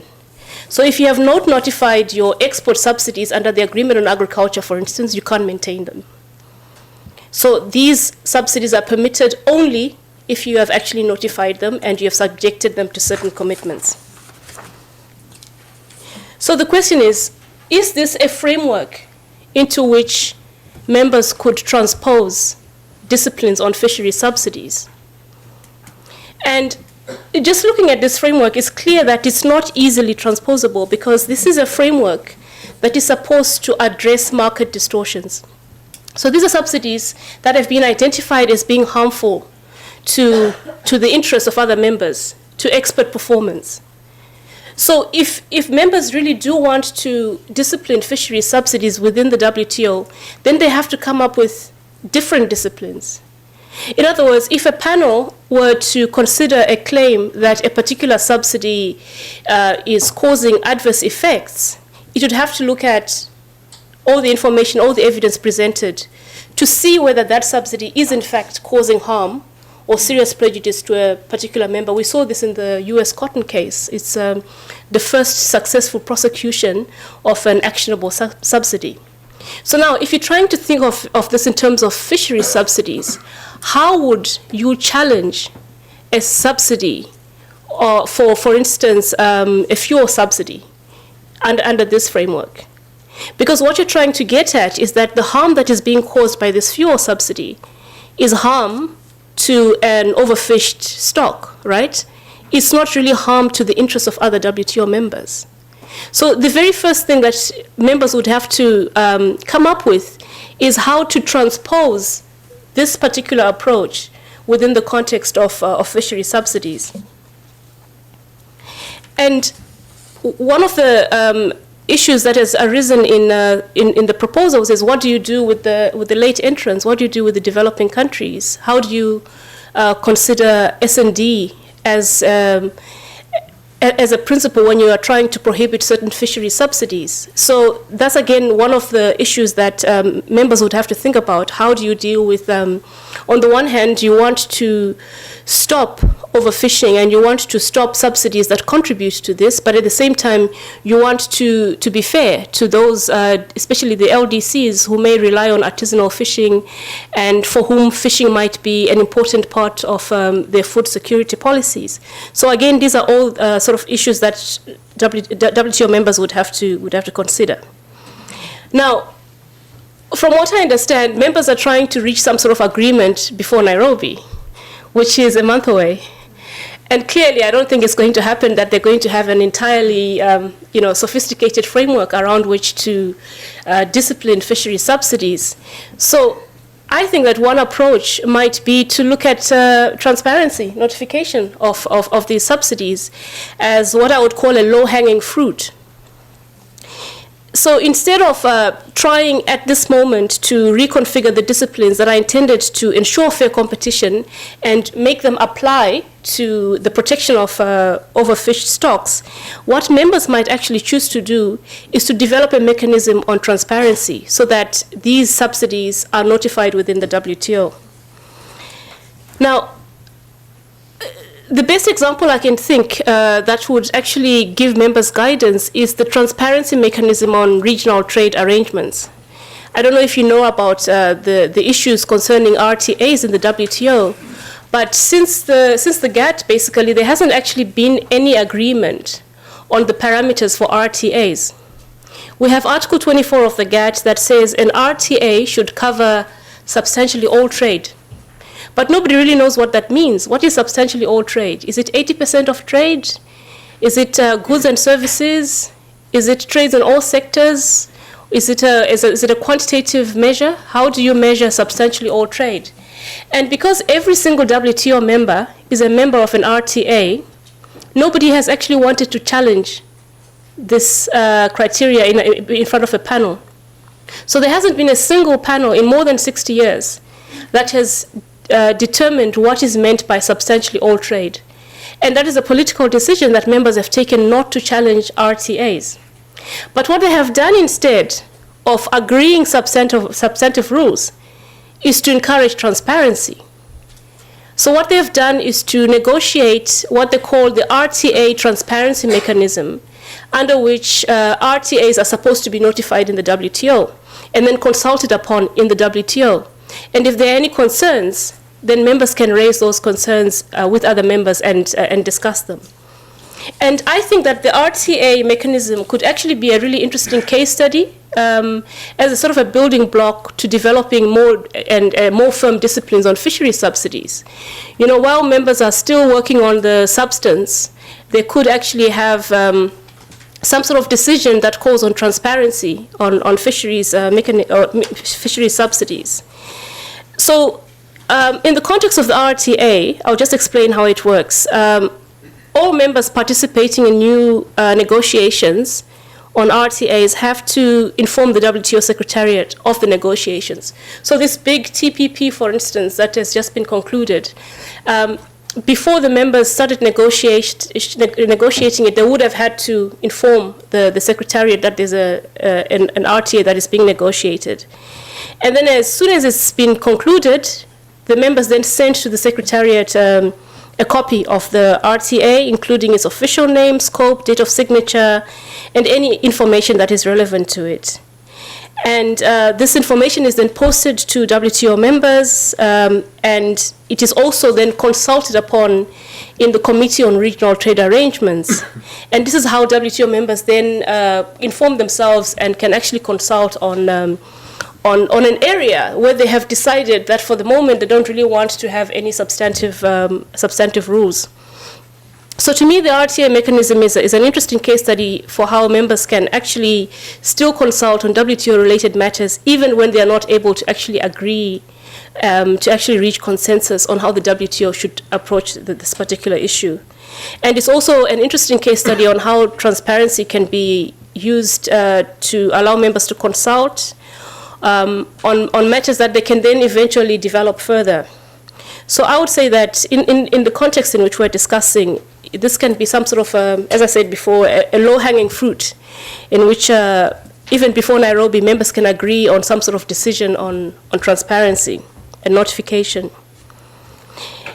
Now, the question then is, what about developing countries? Wouldn't this add further to the burden on them?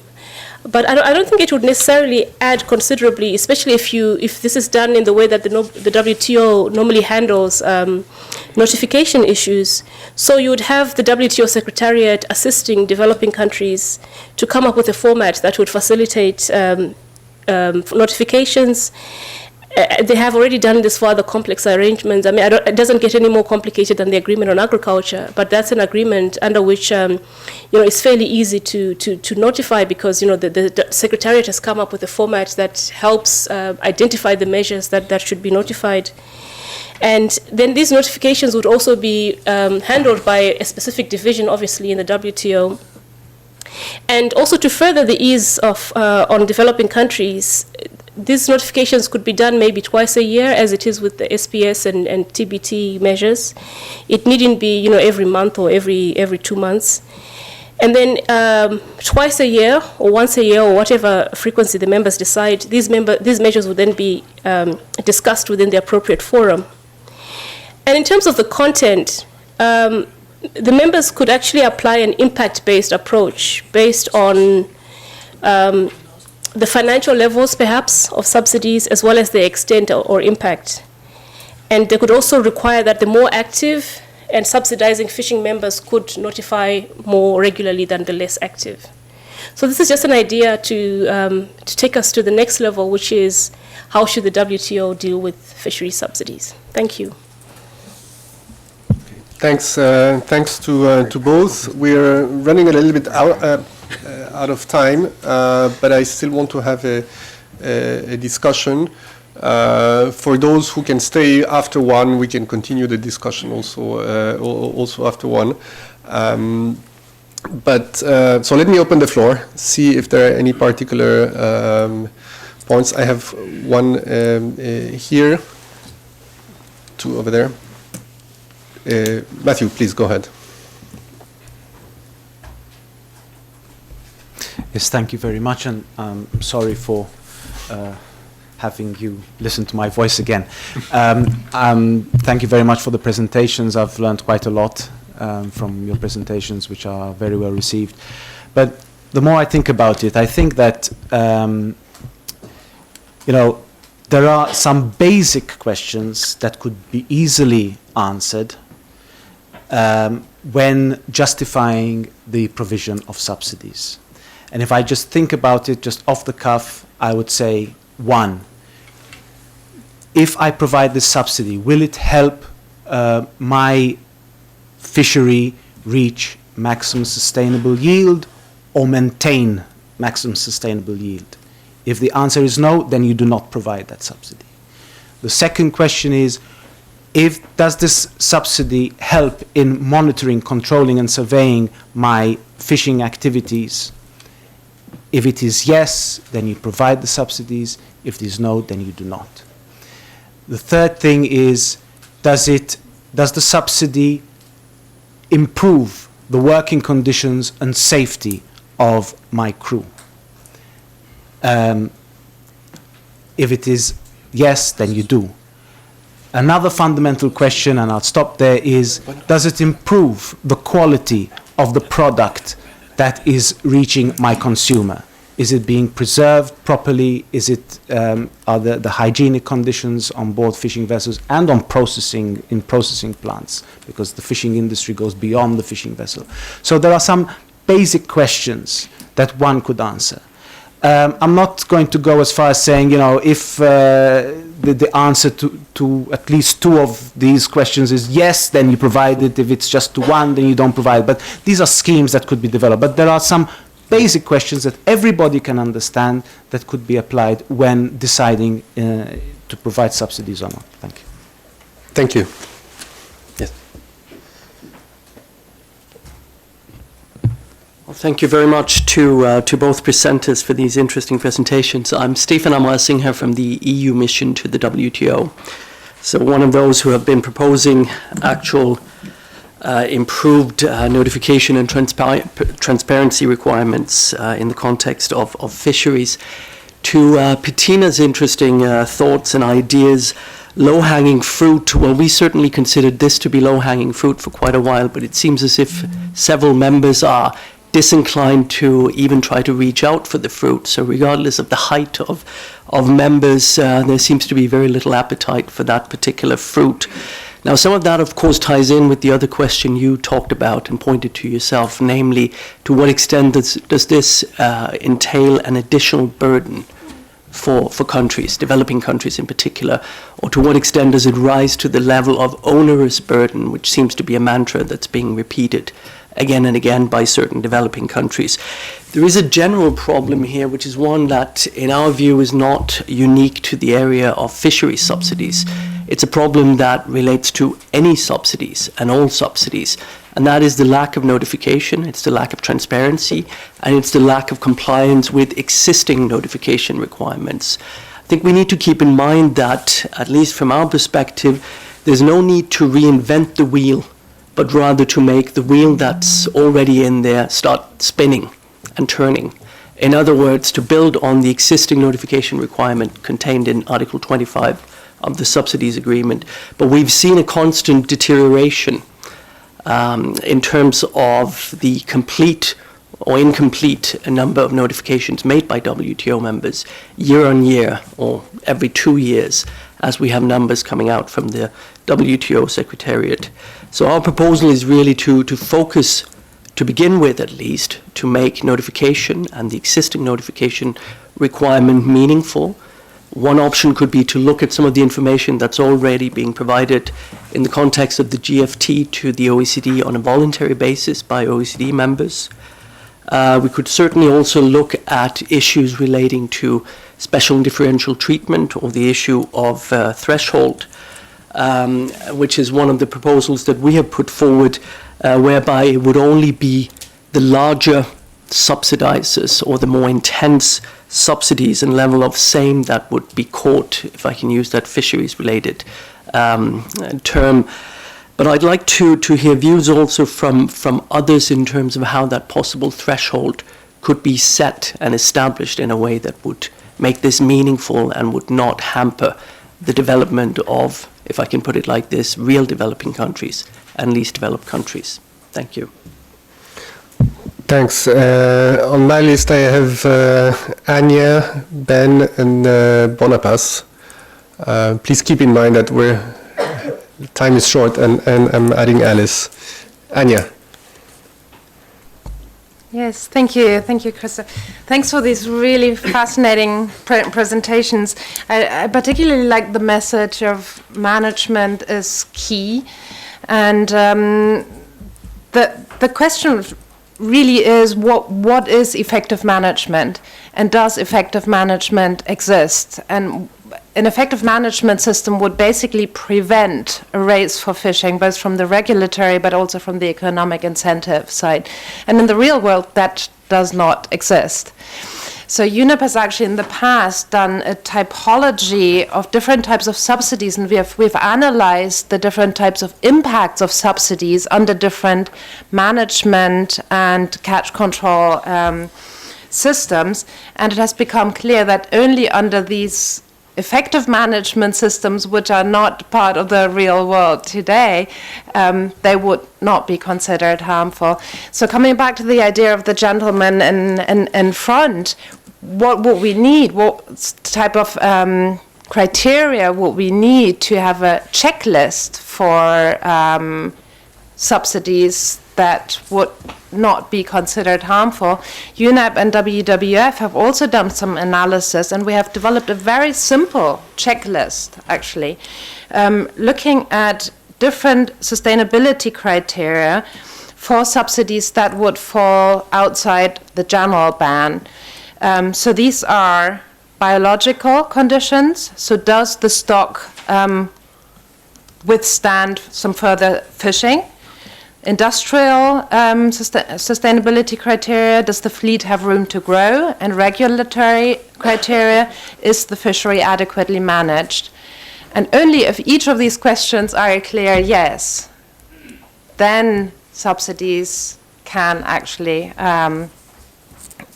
be provided without adverse effect. And then for each of these, we have developed further detailed criteria. So I just wanted to refer the group to this work that has been done in the past with fishery experts from the FAO, from ICTSD, from WWF, and it's a compendium that we have brought out a number of years ago. And there's a lot of analysis that might provide food for thought further to these discussions.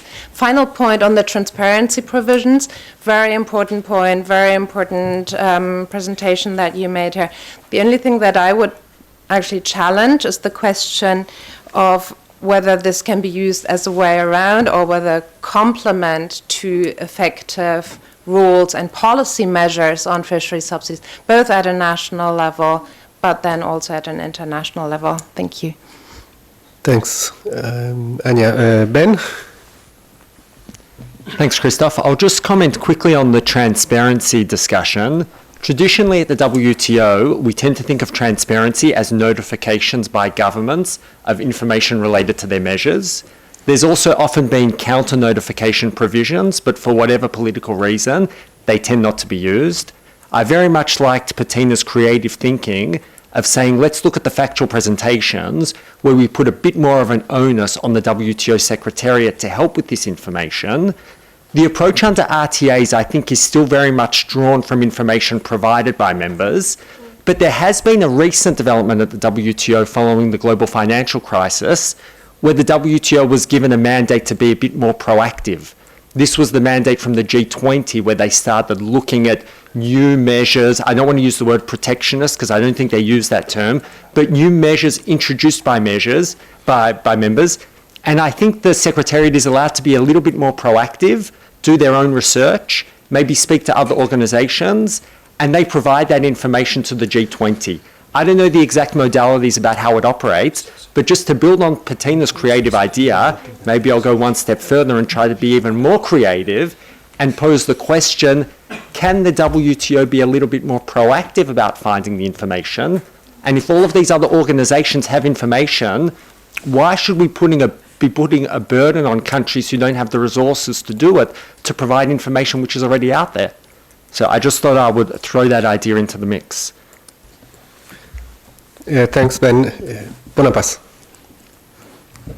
Thank you. I think an additional point, just to add on to what he has just said, is also not only why, the issue of why ask countries that are not subsidizing to notify subsidies, a blanket requirement. That's the point. But anyway, what I wanted to say was that that Alice made an important point at the beginning of the meeting by talking about the new SDGs, and said link those. So we have some high goals, high ambitions set by heads of state saying that prohibit subsidies by 2020, fishing subsidies.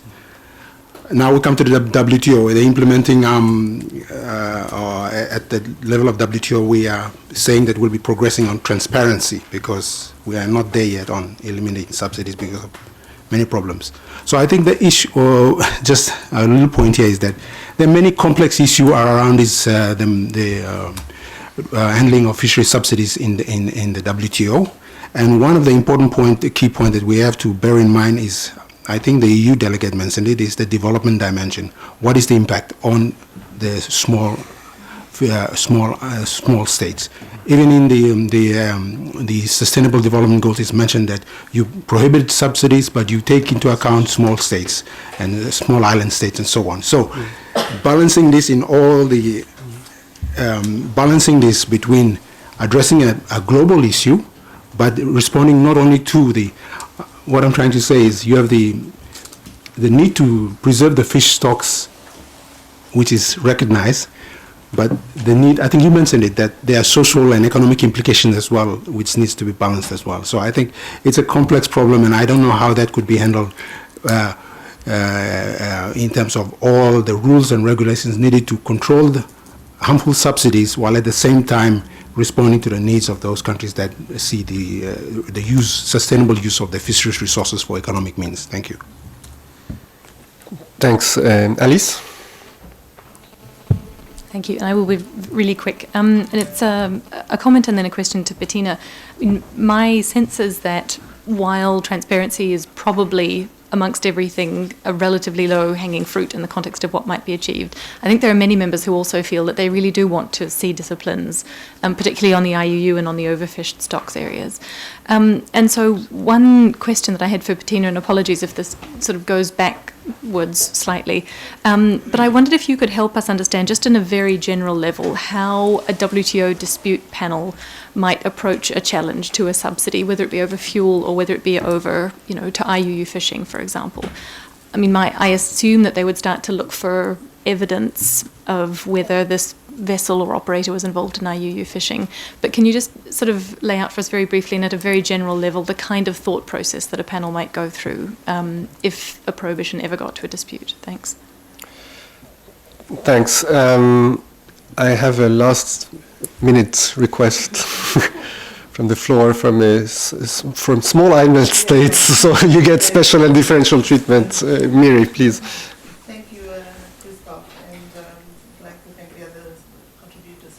Please use the mic. Okay. Yes, I wanted to thank the other contributors for their interventions and questions.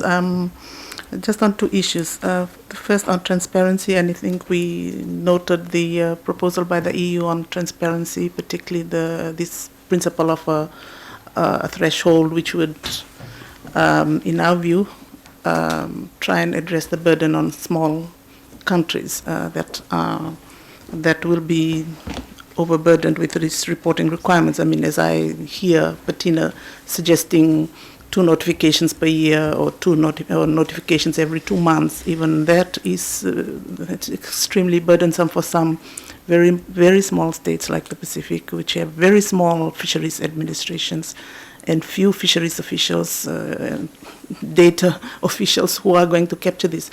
But I like the suggestion that the WTO needs to be helping small states, but that has to be complemented by the FAO's suggestion that the data collection from this end, in order to fill the template by the WTO, really needs to be synchronized, because we need not only to give these templates to the Pacific Island countries like ourselves who don't know what to do with the templates, but we have to educate our fishers and whoever is doing the fishing to collect which kind of fishing data that are caught, to identify the species that are caught, which will respond to the stock assessment and the policy on these things. So I think that will have to be done, and which is why we like the idea of having a threshold so that we can build up this capacity, both from the WTO side and also from technical agencies and development partners who really need to help us with technical assistance and capacity building for data collection and data capture. The other element is probably relates to what Alice had just asked in terms of the parallel between, or how do we use the current agreement for the substantive disciplines that we want. And I think you drew the parallel on the fuel subsidies, because, I mean, to try and, I mean, in your if I understand what you said was, it's difficult because if someone is challenging fuel subsidies, this is, you're challenging the effect on the stocks, not on other members. But when you draw the parallel up to the ACM, it's a question of competition between different private sector, but the injury is to the domestic industry, which is, to me, parallel to the fish stock, I mean, of another member. And I really don't see why we can't move on the substantive prohibitions case. So maybe a little bit more elaboration on that. Thank you. Well, thanks. Let me close the list here and sorry, there's. Okay, one word.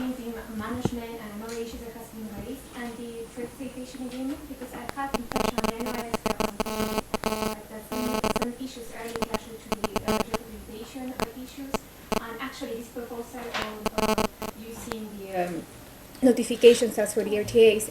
Also, somehow, maybe, I was wondering if you have sought to maybe use certain provisions of the TFA, which include, of course, special assistance for developing countries, which are kind of like being settled in a text, and not just voluntarily countries giving assistance to developing countries.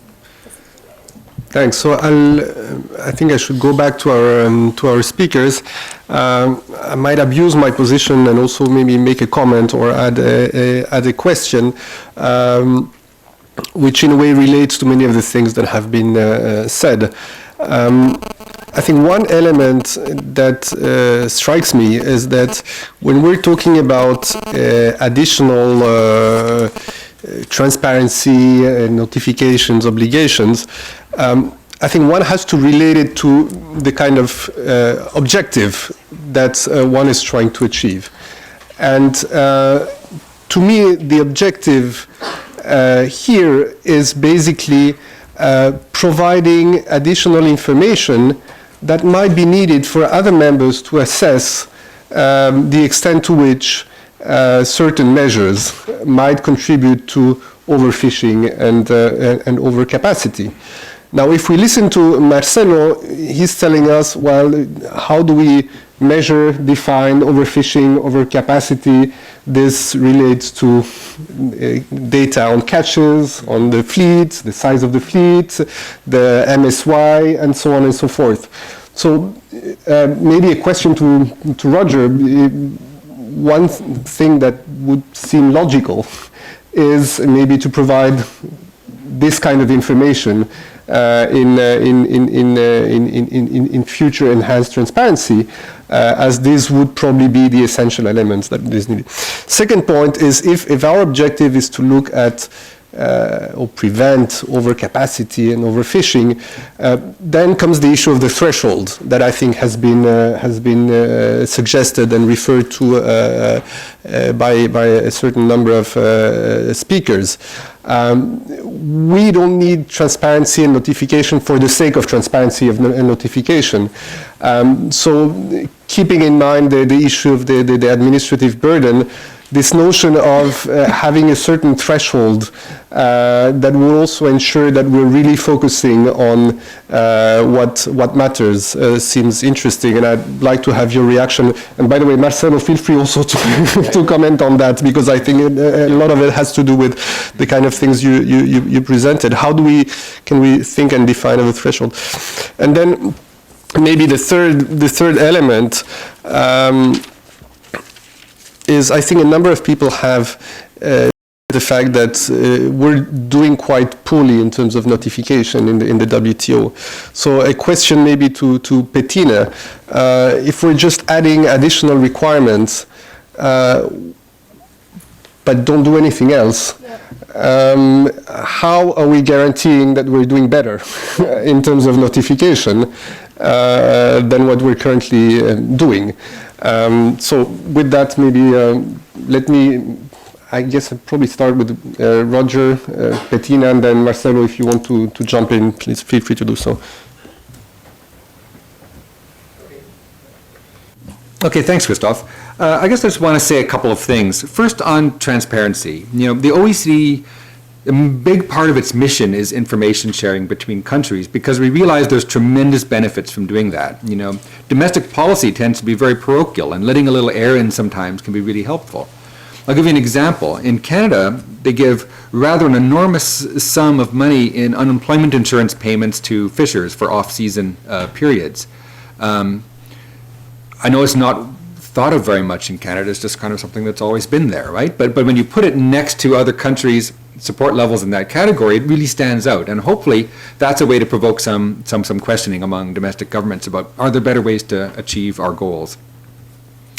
And the next thing is, really for policies and policy supports, the most important thing for governments to be doing is thinking about the objectives and what they're trying to achieve by them. And then once you have that clearly stated, then it's pretty easy to develop and tailored approach to achieving those objectives. But oftentimes, that's not actually what's happening in practice. You know, we look at things like supports to fuel, and what are they trying to do exactly? It's not well defined, it's not well understood in the part of governments. It's just a long-standing policy that's been there for a long time. We understand it's there to help fishers, but why and how exactly? You know, doing a better job on objective design can alleviate a lot of problems. And more to that point, we think that in virtually every country there is a domestic case for subsidy reform, which is to say that country would see net economic benefits and social benefits from reforming their existing support policies. And that's just across the board. And so I understand here there's a much interest in this idea of discipline that, we all gain if we impose disciplines on each other. But I think in addition, there's a tremendous domestic case for support if countries sort of take a serious look at it.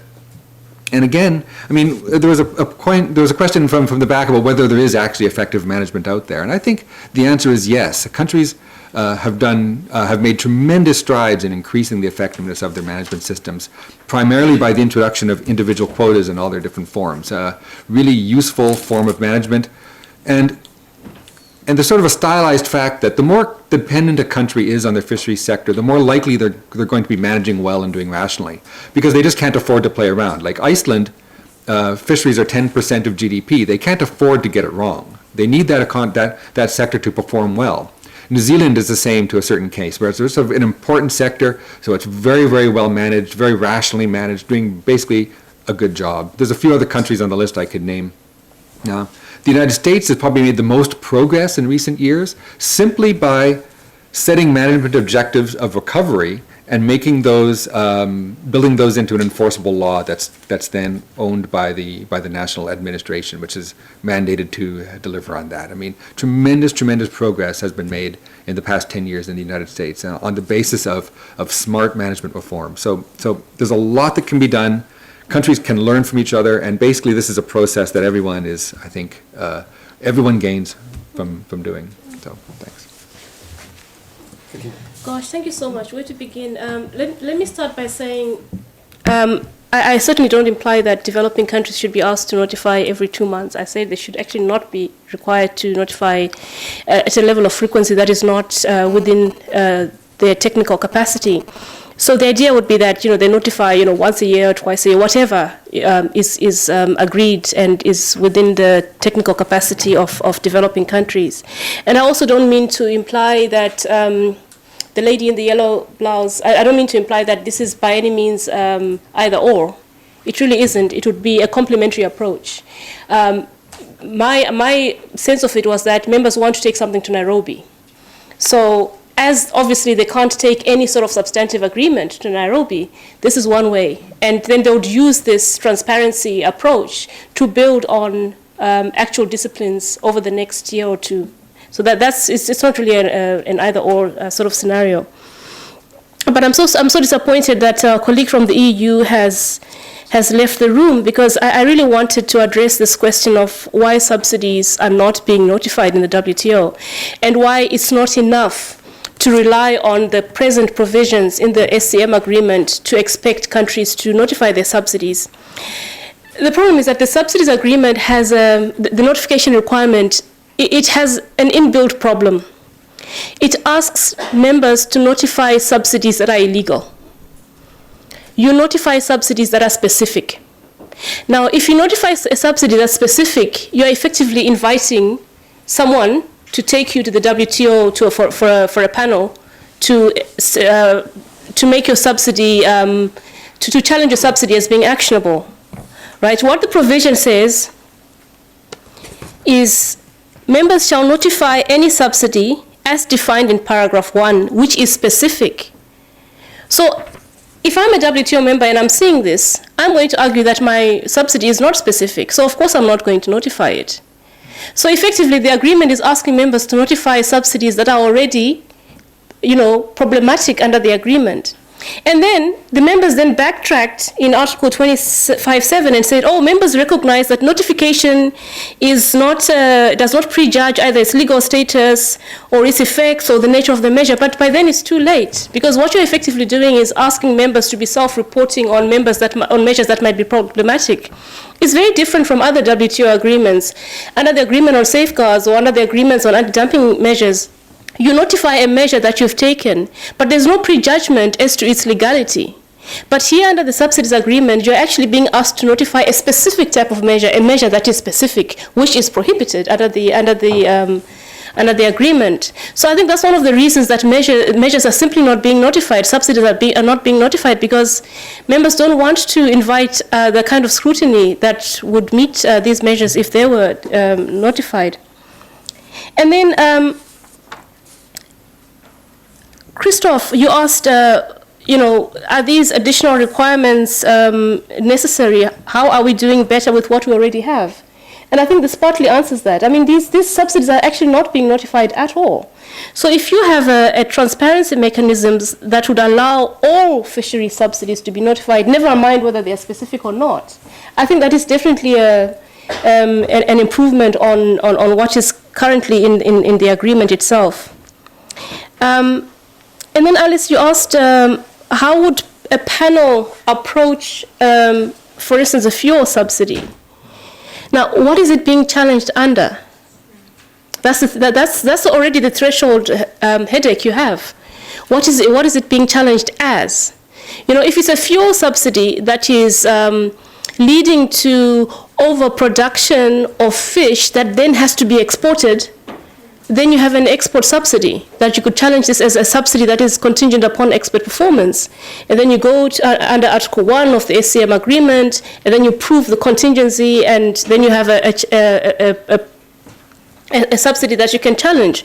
But without actually linking that subsidy to, one of these things, you can't really challenge it as just a fuel subsidy, without it being, either a prohibited subsidy or an actionable subsidy or something like that. That's the problem.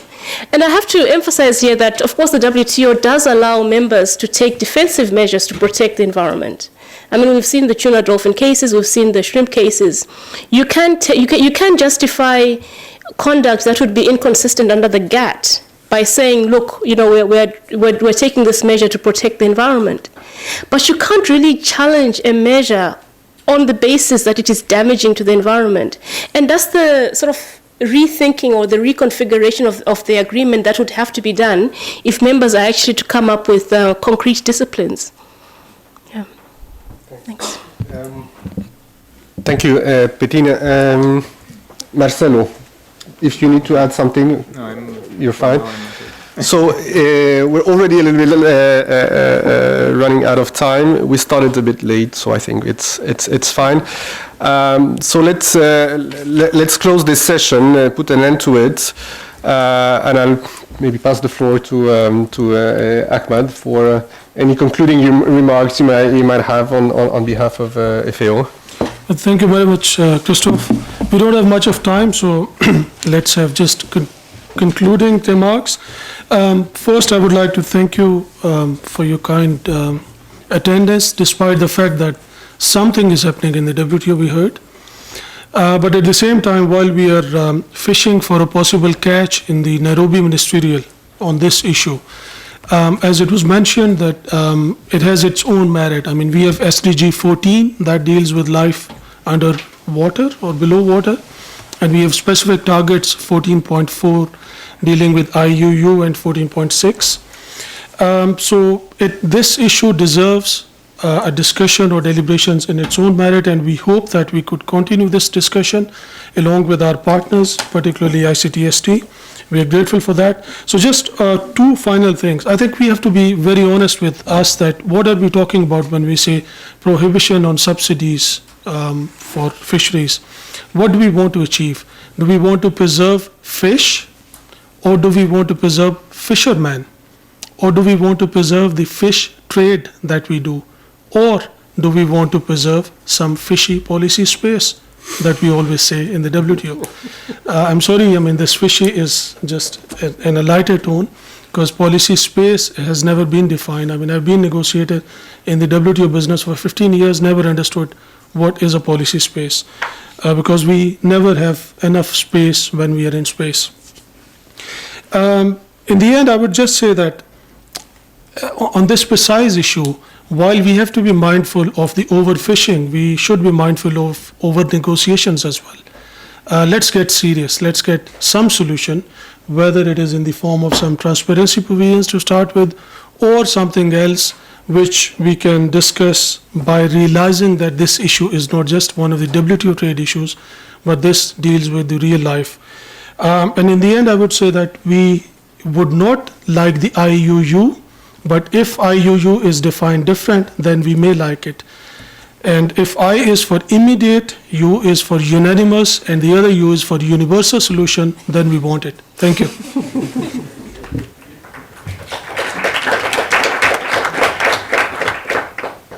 Well, thank you, Ahmad. I think you've said it all, so I'm not going to add anything except, first of all, to thank you personally for your support, involvement in this session. To your FAO colleagues who have kindly accepted to participate, Matthew, Marcelo, I think. Providing us a bridge to this fisheries community, the scientific community, which is quite different from the trade community that we have in Geneva. And I think building those kind of bridges is really important, so that we make sure that the negotiations are well informed. Thanks, of course, to the OECD, ACWL for joining us. I'd like to thank particularly my colleague Alice at ICTSD, who's been heading this program very nicely and efficiently. I'm sure that we'll continue working on this in the future with the FAO. I think there was a broad wealth of knowledge and information that is quite important, that we need to capture somewhere and make sure that it's widely available as these negotiations move forward, and we'll make sure that this happens. So with this, let me close the session and just remind you that there is a feedback form in your folder. As always, please take 1 minute to look at it and fill it. This is very important for us to make sure that whatever we organize and do either as ICTSD or jointly with FAO is useful, efficient, and responding to your specific needs. So with this, thank you very much. Thank you.